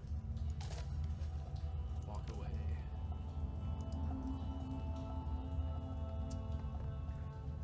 There was something in this room? Oh yeah, look at that. I don't know why that kind of went away, but... Strangler Bow's code. Oh, okay. Will it just tell me what it is? I guess not. 6378.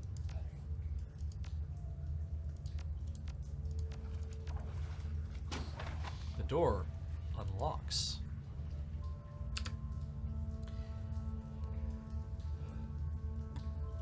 I have to be a little more cautious. Oh, hey. Hi. It's kind of a shithole, my dude. You sleep on the ground on a weird futon. A large man in his 50s stands waiting, his heavily tattooed arms held in a fighter stance. His bone structure is heavy, corded muscle stands out on his arms and chest. In his youth, he must have been enormous. Strangler bow. He doesn't talk so much as emit a low rumble. I don't know how you got in here, but you've got my attention.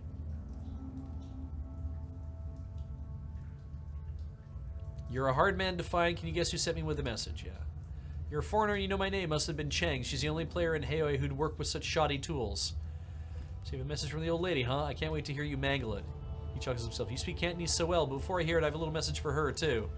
You tell kindly Cheng that her operations are done in the walled city. Strangler Bao has given himself a promotion, and tell her that if she sends any more errand boys to visit him with another message, Strangler Bao is going to send them back in a box.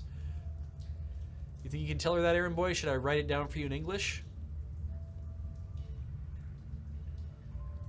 It's just like, oh, come on, Strangler. Can I call you Strangler? We just want to hang out, play some video games, do triad stuff. Hold out the data stick. I just slot the stick, listen to the message, and I'll be gone, okay?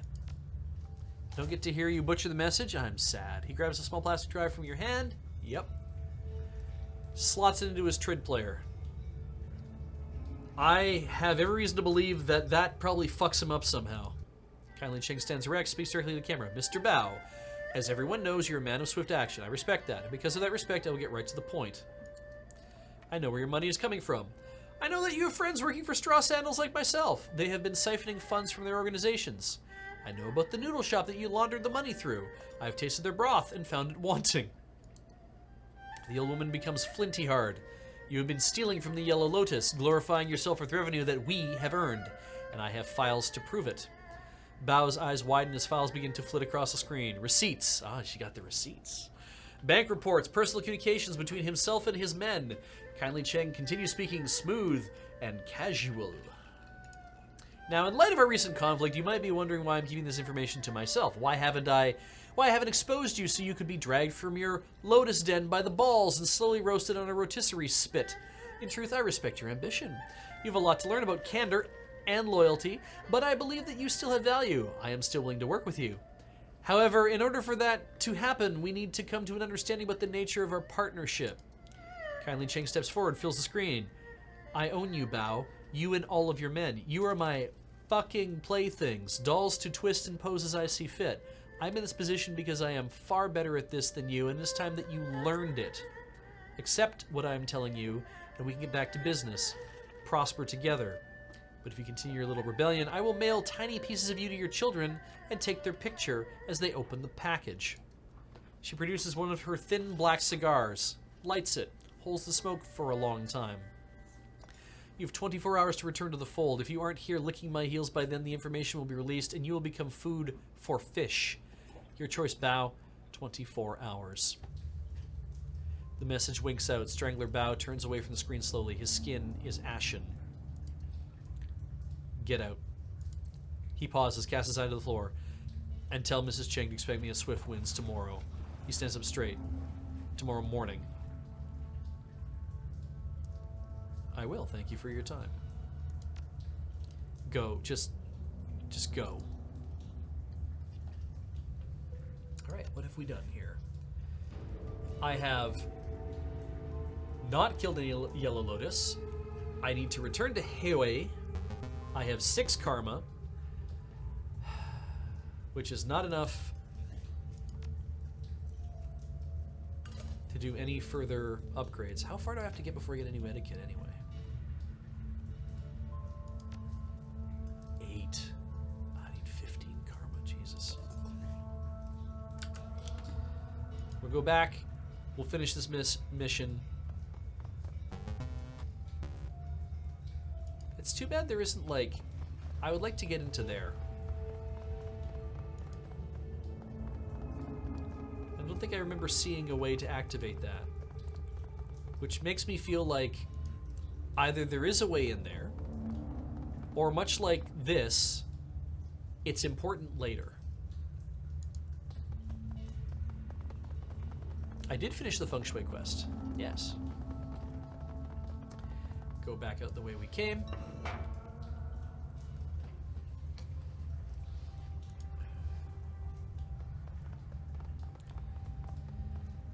I just need to get back to that student and deal with that.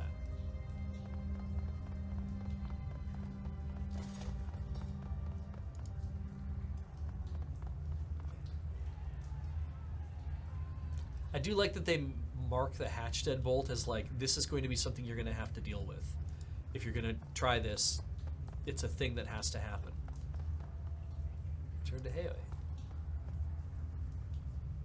Wu holds up his hands for everyone to stop, turns to 2 of you and hooks his thumbs in his belt.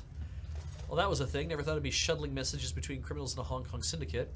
I can't imagine what Raymond would have wanted in the walled city. This place just feels wrong. Looking for more stray kids to take in.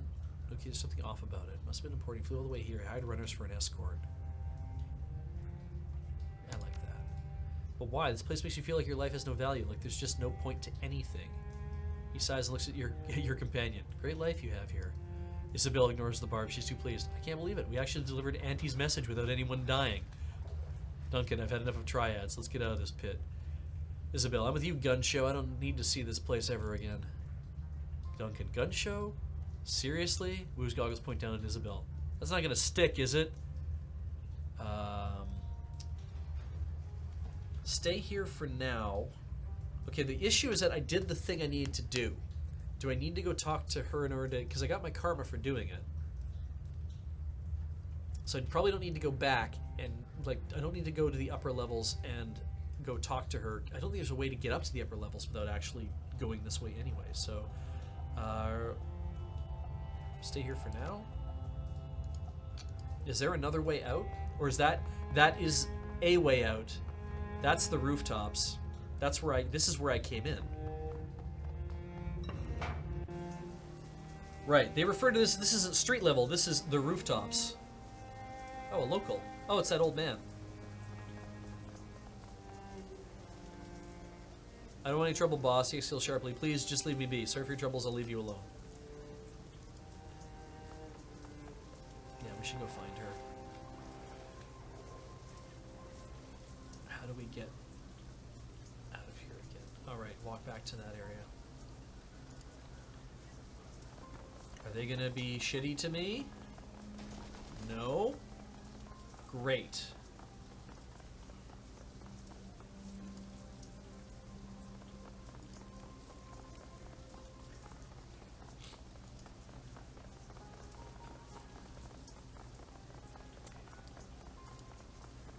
And Spoiler asks a good question. I wonder if you can kick that guy's ass and still get out of the thing.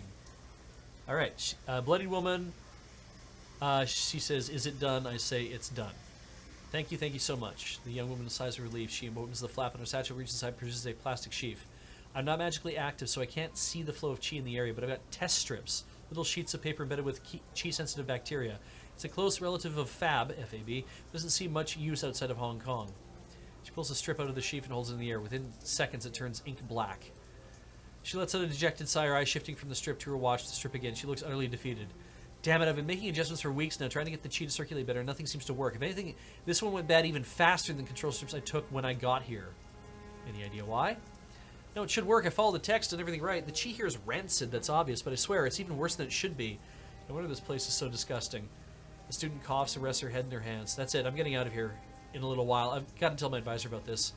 Thanks for the help. Hope you don't stay long. I sure as hell won't. Okay, we did that. So I have not finished the do not kill any Yellow Lotus thing yet.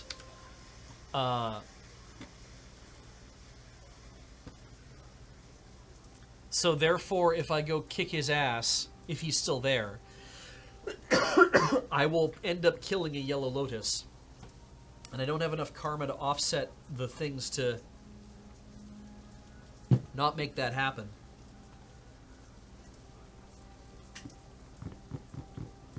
And I'd rather pass the mission. I don't know if that grants me extra karma or not. I assume it does. It's a proper mission as opposed to doing something because it's nice, and I'd like to do the nice thing.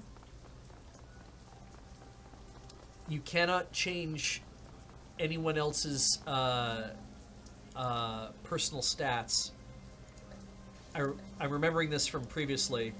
Unless they're able to up them. Like, unless he's got a thing waiting that's like, oh, I can actually, it's time to level him up. And nobody has done enough stuff to level up anything. So, yeah, I can't do any of that yet. Alright, return to Haoi. That's how it is.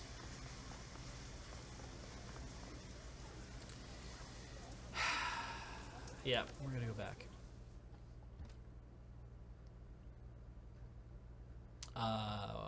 Snow Toad asking me, when will we get to see you at the Seattle thing? I don't know what Seattle thing you are talking about, whether you mean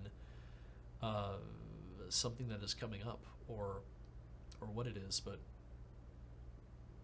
anyway, sorry. Haoi, it's hard to shake off the walled city. Its gravity clings to you as if wretchedness itself has grown tentacles. The sounds of suffering subside, but their echoes still thrum your insides. Isabel walks quickly, regularly checking over her shoulder, as if expecting pursuit from the buildings themselves. She hugs her cyberdeck to her chest as if protecting a small child. Wu pauses a moment and breathes a sigh of relief when you finally reach the streets, but returning to Haoi isn't like coming home. Suspicious looks and closed mouths accent unsmiling faces that billboard a universal message. You don't belong here. Time to report back to Kindly Cheng and inform her that the message has been delivered. Get this business over with. Get your sin burned. Get on to the next step, whatever that is. You leave the City of Darkness behind. Head to the Mahjong Parlor and a date with a crime lord. It's interesting because, like, she's positioned as, you know, the straw sandal, right? Ah, there. A whole F-ton of karma. And I probably can't go back and deal with anything else because it's all done. Ah, someone might pay to take the SimSense chip off of me. Oh, that. What's this? A large X fashioned from overlapping strips of peeling duct tape.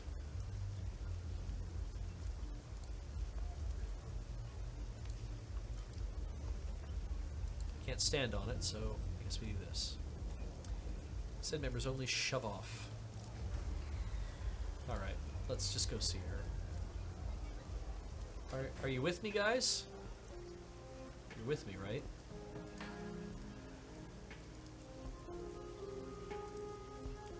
Spider Shen. Alright, let's talk to some people.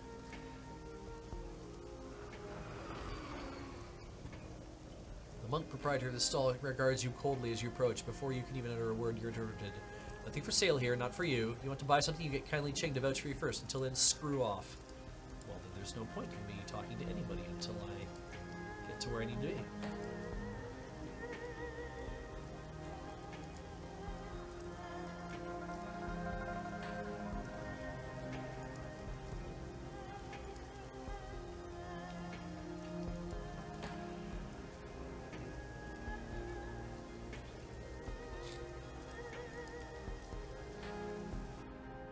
Alright.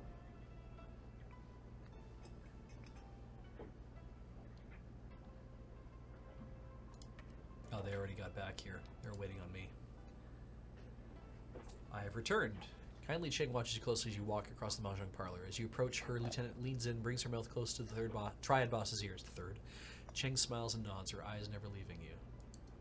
There's a twinkle in the straw sandal's eye. I've heard from Bao. He got my message very clearly. And I understand that there were no casualties created during your little delivery run. I am pleased and surprised. Isabel did a great job of guiding us. Arai grinned. Did she? Good to know. My message was delivered and Strangler Bao is back in the fold, earning for me. As far as I'm concerned, our transaction is complete. Oh, and I got some million out of that. While you were gone, I set the wheels in motion to wipe your identities. She pulls out her PDA, stabs a button with a lacquered fingernail. The order has been sent. Congratulations, you're now sinless. Shadow people. Wu exhales heavily. His eyes remain focused straight ahead, but his shoulders sag. We'll figure a way out of this, Duncan. Wu pulls himself out to his full height. There's only one way out of this, Adam, and that's through it. Whoever gave the kill order on Carter also forced us to give our identities. And took Raymond. Wu sets his jaw firm. That's all I can think about. Finding who did this. Finding Ray. Kindly Cheng holds up a hand. While I was working to get your sins burned, I also had my network look into Raymond Black's disappearance. That's kind.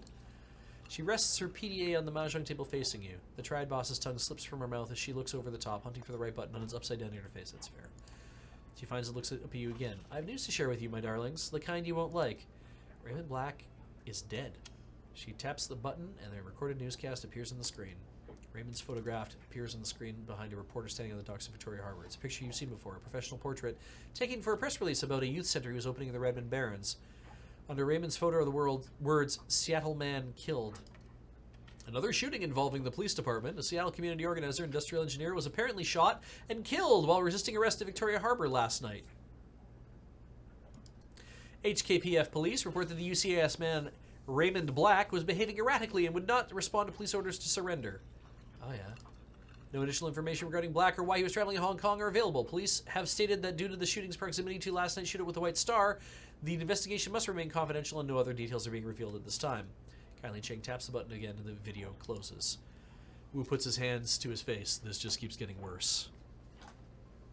You were right, Auntie. That was news I did not like. Duncan, Raymond's dead. Wu puts his hand over his mouth, trying to process the information. He sways it for a moment. It looks like he's going to pass out. Isabel reaches out to touch Wu, thinks better of it, and pulls back her hand. Gobbet, sorry for your loss. I never had a father, so I don't know what it's like to lose one, but sorry. You okay, Duncan? I don't think so. I don't think I'm going to be okay for a long time, Adam. Kindly taps the video close. She hunts around the keypad and selects another button. I'm afraid that's not all, my darlings. This is security footage from Victoria Harbor from last night. You'll find it contains a contradiction. Yiggy-yaddy! The PDA shows silent, grainy video footage of Raymond sitting in a tea shop flanked by two guards. He's looking down at something in his hand, completely distracted. The footage continues and the camera displays several black-clad figures entering its fields of view from different angles, guns ready. A tall, sharply dressed man in a suit walks briskly towards Raymond, flanked by two more. Raymond stands to face him and the camera gets a clear view of the suit's face. White plastic. His guards turn to draw weapons and muzzle flashes erupt from all sides. One of Raymond's guards goes down and his submachine gun fires wildly, hitting the camera. Wu puts his hands on the table and leans in. Those weren't cops, and Raymond wasn't resisting arrest. Gobbet, what's with that guy's face? Gobbet reaches up to stroke the rat perched on his shoulder. Is that a mask? Isabel, it doesn't look like a mask. It looks like some sort of semi-rigid plastic implant. Real craftsmanship. She pushes out her lower lip in appreciation. Quite the fashion accessory. Duncan, it's also the kind of fashion accessory that stands out in a crowd. This guy's either a fool or an arrogant son of a bitch. He sets his jaw firm. Either way, I'm gonna find him. Kindly Cheng watches Wu intently. I believe you. Wu stands back and turns to you. What now?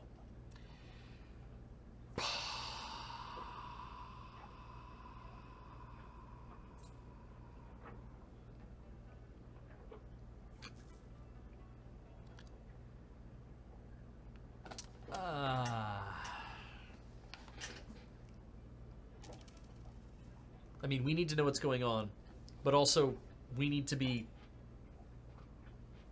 judicious about how we do this.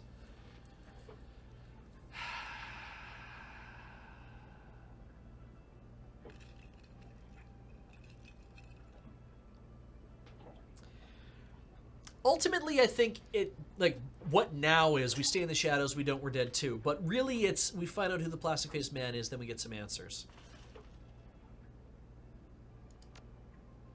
With what resources? Cheng's eyes sparkle. I'm afraid there's some facts you're going to have to face. She puts on a gray face.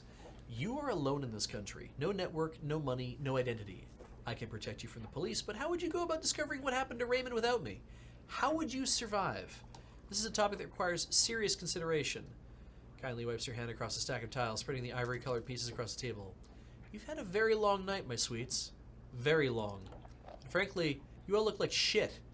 Rest now. I promise you safety in my town for the night. We'll talk about the plastic-faced man tomorrow. Kindly gestures to Gobbet and Isabel. Ladies, go find our new friends someplace to bed down on that rat's nest squat boat you call home.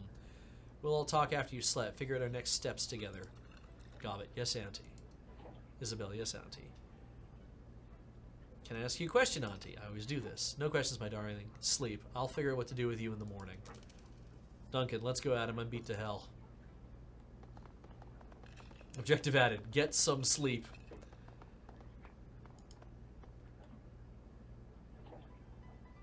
Okay.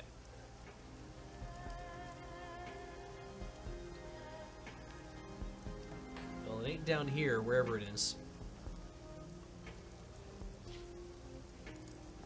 Maybe it's over here? Nope. Oh, it's over here, that's right. Ah, it's the bolt hole.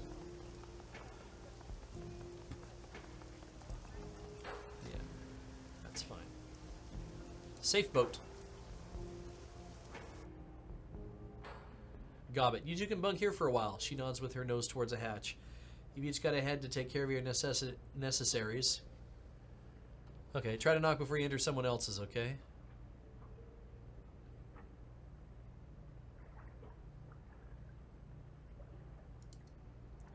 Isabel, seriously. Duncan, I know the drill. Wu Tun Stew. Stinks of fish, just like the place we squatted at on Leary Avenue back when we were kids. The one with that Aztlan family and their dog. They were good people. Yeah, until the 162s decided they wanted the place. Wipes his nose with a glove hand. They were good people. Sorry that had to happen to him. He stretches and his spine pops like a handful of firecrackers. I think I've been up to something like 36... I think I've been up for something like 36 hours straight. Duncan, he drops his arms. And this has been one shit stain of a day. Time to end it. Gobbet, the orc turns to you, raises an eyebrow. Anything you need before I leave you to it? Is it just you and Isabel living here? Yeah, Gobbet's mouth screws a bit. Now that Nightjar and Gutshot are gone, it's just us. The squeal of metal grinding on metal rips through the boat. It sounds like it's coming from the level below. Isabel, and the creepy Russian guy renting the engine room downstairs. Gobbet says nothing to worry about. He mostly keeps to himself. She checks her PDA. He'll stop soon. He's usually quiet by now. Is there a place for my stuff? My stuff? Your stuff is shit, and my shit is stuff. Yeah, check the locker over there. You can stash your stuff in it. No one will touch your things in here. It's a lot bigger than it looks. Cute. How'd you get your hands on this place? How do people like us get our hands on anything? We found it. Duncan, you found it empty? He sweeps the eyes across the cabin. The doubt is plain on his face. Someone abandoned a prime piece of real estate like this? Gobbet, she shrugs. Close enough. It was full of BTL junkies when we came across it. They're completely wigged out on some multiplayer cyber game. I'm not even sure they ever chipped out of it. They're completely emaciated, stewing in piles of their own shit. Their eyes had sunk into their skulls. Pretty gruesome stuff. Isabel, they racked up a killer score, though. Gobbet, true, they had the moves. Should have hung an IV while they were playing, though. Turns out nutrition is important. So what happened? Did they die? She shrugs. Nightjar ran them out. Not sure what happened to them after that. Anyway, it's ours now. Auntie Cheng says so. Isabel, all but the engine room, you mean? Gobbet, right. Everything but that. Auntie rented it out from under us. Duncan, that must have pissed you off. Gobbet, she shrugs. Whatever, we weren't using it. As long as our downstairs neighbor keeps to himself, he can have the lower level, especially if he keeps Auntie Cheng happy. Think I'll have a look around. Okay, but get some sleep soon. You use it. We'll go see Kindly in the morning, figure out our next move. Go ahead, snoop around. Can't do anything there. That's where I would normally go to check email. If it mattered, but it doesn't because I'm gonna go stairs. It's up the stairs. Aha. Okay, so up the side hatch. Talk to Duncan a bit. Talk to Duncan a bit. Hey Adam, I got some things I gotta take care of here. Let's talk later. Okay, so it's gonna try to force me just to go to sleep, which is fair. Talk to Isabel. Talk to Isabel. Come back later, I'm busy. Sure. Gobbit. Hey, Seattle, I'm not really in the mood to hang out right now. Heavy stuff going down, you know. You'll be fine, but for the time being, I'd rather be alone. We'll talk later, though. I don't know why, but I keep picturing Gobbit as being, like, only 4 feet tall, when I know that Isabel's the dwarf and Gobbit's the orc.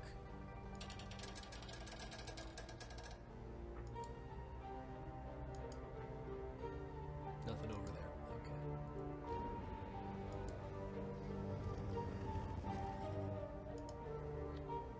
Yeah. All this is stash. It's fine, I don't have anything. Bunk. Alright. The cot in your cabin is neatly made with crisp-looking sheets and an insulated plastic blanket. A fine layer of dust coats its surface. It's been a long time since anybody slept here. Which is weird, because I would have thought that Nightjar and Gutshot would have slept here, but... Alright. Go to sleep. Walk away. You climb into the cot and worm your way under the sheets. They've been starch stiff as boards, but you slept beneath worse. The lice and bed-bugs that played your old prison cell are mercifully absent here, and the salt air is fresher than the rancid stink of the Redmond Barrens. The moment your head hits the pillow, exhaustion sets in. You can barely keep your eyes open. Sleep washes over you like a warm bath, and everything goes black.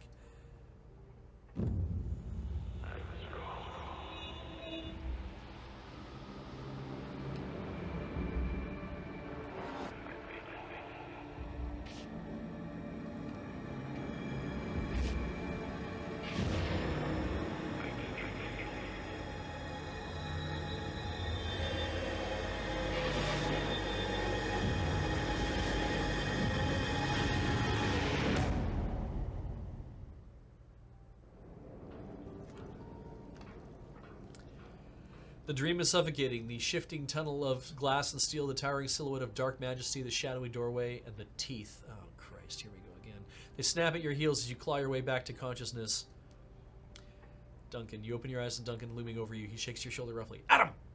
Come on, Adam. Adam! Adam! Adam! Adam! Wake up. We gotta go talk to Kindly. The others have already left. That was one rough night. Let's go your shoulder. Cocks a thumb at the hatch. We gotta go! I've been trying to wake you for a while now. You're thrashing around your sleep. Thrashing around? Yeah, you're clawing at the air. Clawing, huh? Did I say anything? And he just mumbled a bit. Nothing I could make out. Skells, I didn't sleep either. Well, either. Bad dream. What about? He shrugs. I never remember my dreams all that well. It's probably motion sickness. I'm not used to sleeping on a boat. Woke up a little while ago and hit the head. Then I came back here and woke you. You doing okay?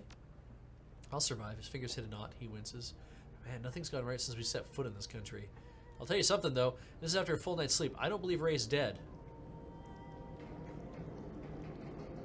What makes you say that?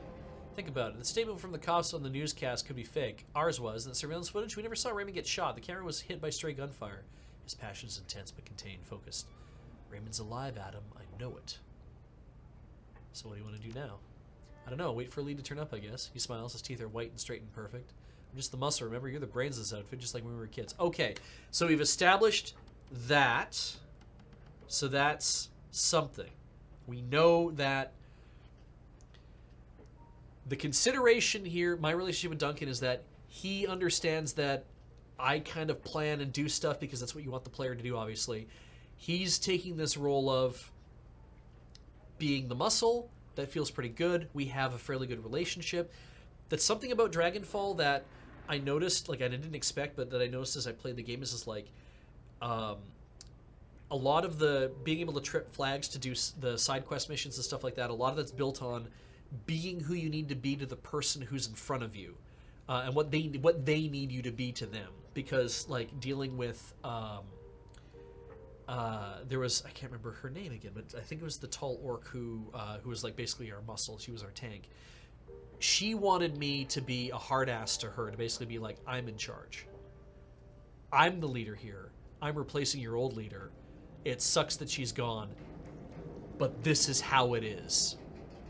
And I tried to be nice about it, and that didn't work. So when I stopped being nice about it, all of a sudden it was like, okay, Iger, thank you, it was Iger. She respected that once I was like, okay, I'm finished with your shit. This is how it's going to be. And she was like, okay, I feel it now. I understand you, so it's good. God, I feel like I'm 12 years old again, squatting on a stinking trawler. My partner's gone, Raymond's gone, hell, I'm gone. I don't even have a name anymore. Now I can't even go to sleep and hide from it all without having a nightmare. His jaw tightens, his teeth grind so you can hear it. What else is going to be taken away from me?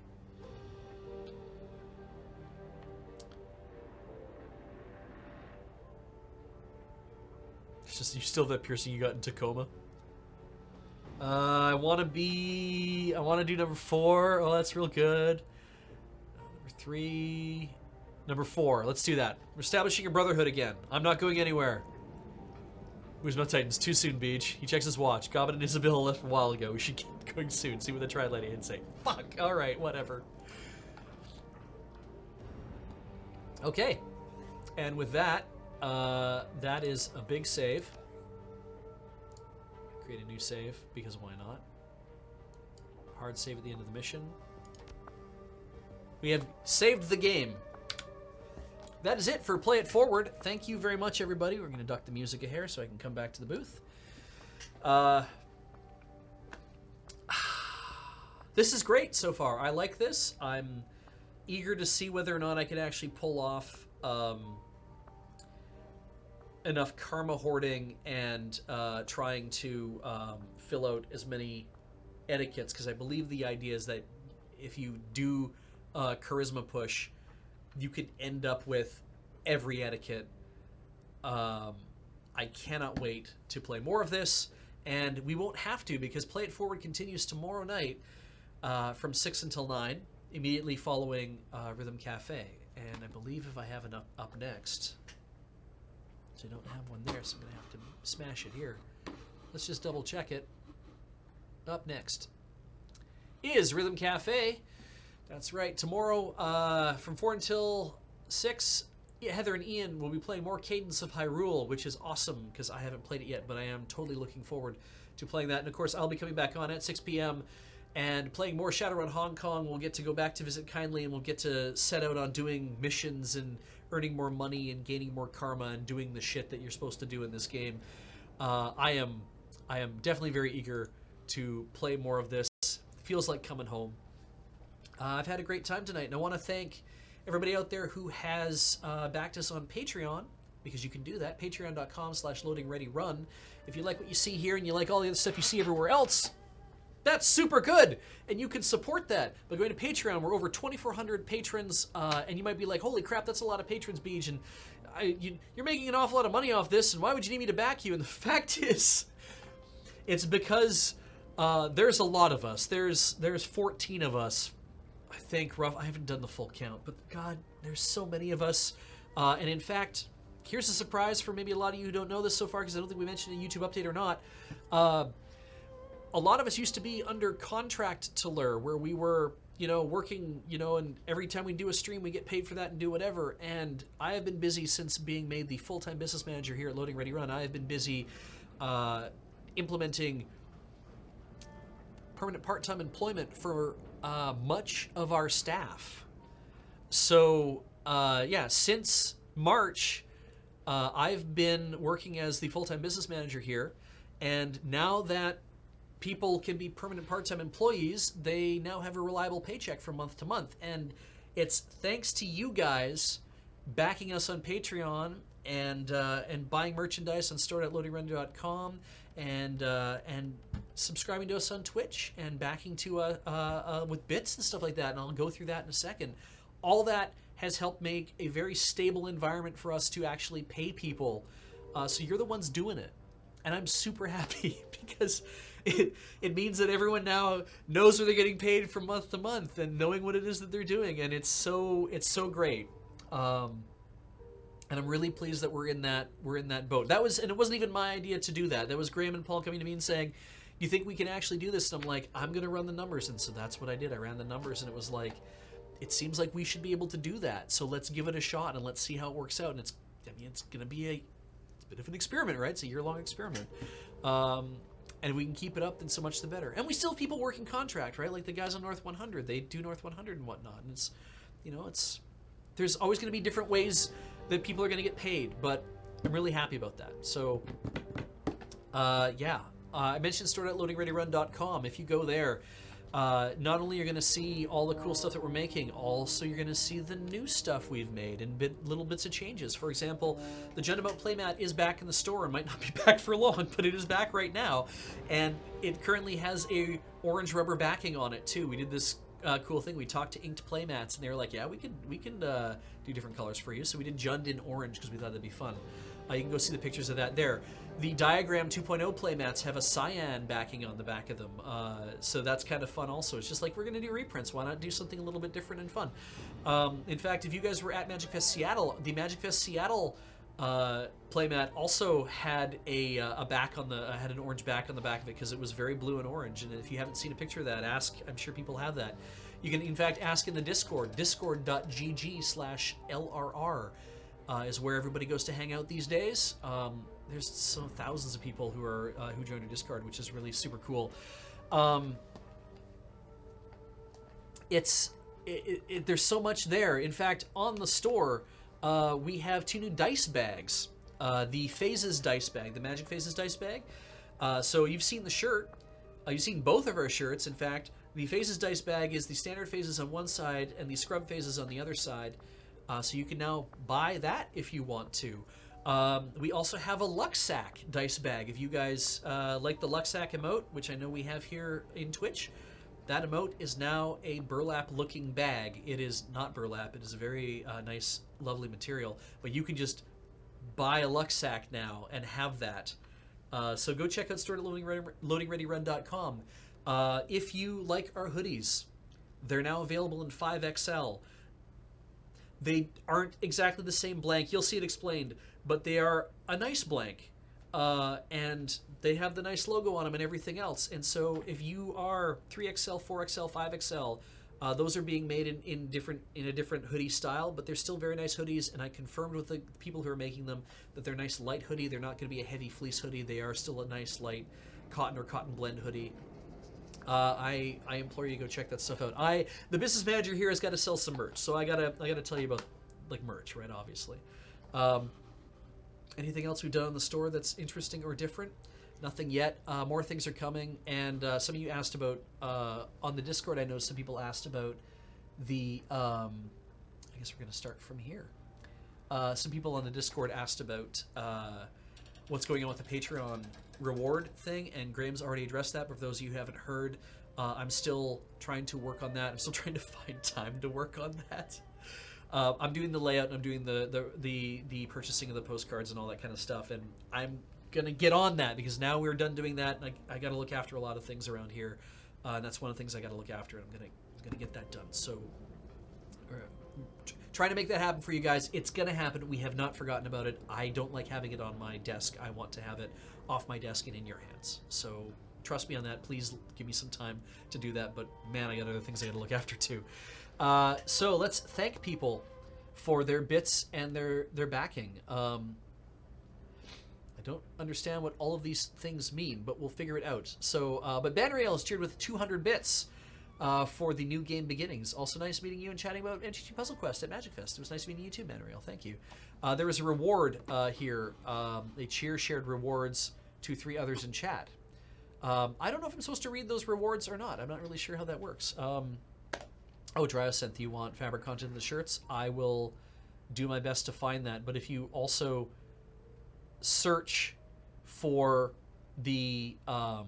if you're curious right now and you want to order something, if you search for the names of the shirts, that's hard to... I know it's a really weird thing to say, but it's like the makers of the blanks is what you're looking for. So if you search for... either like the Gildan 18600 or District's DT 35, 356, whatever it is. If you go online, you do that, you'll find a manufacturer name and you'll be able to find out what the fabric content is of that. So yes, moving on. Let's see. Raving Penguin subscribed for 48 months, 4 years. Yeah, hi, how are you? I'm good, thank you, Raving Penguin. Lady Disco subscribed for 28 months. Friendly Neighborhood GM subscribed for 38 months. Cosmic Duck Tape subscribed for 22 months. Lumlight cheered with 1,000 bits. Thank you so much for those 1,000 bits, Lumlight. Another cheer shared rewards to 25 others in chat. Rechargeable Frenchman subscribed for a full year. 1-year anniversary, and Beaches are playing arguably the best entry in one of my favorite game series ever, and I'm eating pizza. What a great day. That sounds like a great day. I'm going to go home and not have pizza, but I'll have something else. Because, yeah, I got to do things. That was fun. Solemn Storm subscribed for 32 months. Systemic Sammy subscribed for 28 months. Corvus is back with 68 months. Can't stick around to watch live, but I'm very excited to watch the VOD of this, and I might have to go dig up the Beaches backlog Dragonfall VODs. Thank you. Koizom subscribed for 47 months. Exhausted Elok subscribed for 58 months. So glad to see someone playing Shadowrun. I love the world building in the books. Oh, and hey, Beach. Hey, Elox. Captain Fuse subscribed for 3 months. Jay Groan is continuing the gift sub they got from Argent Ariel. Sorry, the lights in my eyes make it very hard to read when my contact lenses start to get crud in them. Yulk321 subscribed for 26 months. Oh, lit. Beej is playing one of my favorite RPGs. Nice. E-Block cheered with 113 bits with Beej Stream Hype. Thank you. Gomer314 is continuing with the gift sub they got from Stop Drop Roll. Thank you very much. Ravens Roost Games subscribed for 8 months. Naravar7 subscribed for 10 months. Aziraphale's shop. Aziraphale's shop. Sure. Aziraphale's shop has subscribed for 30 months. Meeps a lot, subscribed for 39 months. I really like Dragonfall. I'm looking forward to this playthrough. Me too. Spicy Tungus, subscribed for 30 months. Roy Eltum, subscribed for 28 months. It's Beej, my favorite lure. Oh, thank you, Roy. Nightbook 1, subscribed for 15 months. You have to read. That's why I like your Shadowrun streams. Thank you. Kyron the Walker, subscribed for 26 months. 26 months and a Beej stream. Well, good luck, Beej. Thank you, Kyron. Rura, subscribed for 5 months. 5 glorious months. Welcome back. Mystafixit, subscribed for 65 months. Hoy, chummer. The Moatmans just subscribed, thanks to Anonymous Gifter. Coach Nelly just subscribed, thanks to Anonymous Gifter. Professor Blossom subscribed for 25 months.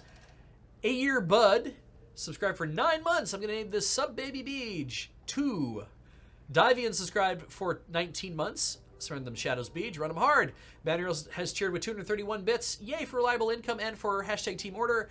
And another reward, a cheers shared rewards to 3 others in chat. I don't know why I'm supposed to, if I read those or not. And some of you said I don't have to read those, so I guess I'm probably not going to do that ever again. Brief things before I leave then, because of course I'm going to go home and I'm here a lot later than I thought. Let's see here. Admiral Memo asked, I'd love to see another sponsored Puzzle Quest stream or explain the new Vanguard cards. I do have very little control over that. If D3Go reaches out to me again to say, do you want to do that, then maybe I'll do that. I suppose it's like a lot of things when you deal with sponsored streams. It all depends on what their marketing budget allows, and maybe it comes up again. Who knows? Oh, damn! Shadowrun's currently on sale on Steam for 75% off. Earth and One has told me. So yeah, if you like these games, I recommend starting maybe with Shadowrun Returns because it is a shorter game and it's a lot of fun. And I don't know if it's any easier than Dragonfall or not, but if you just want something to pick up to see, hey, am I going to like this or not? But that's a thing.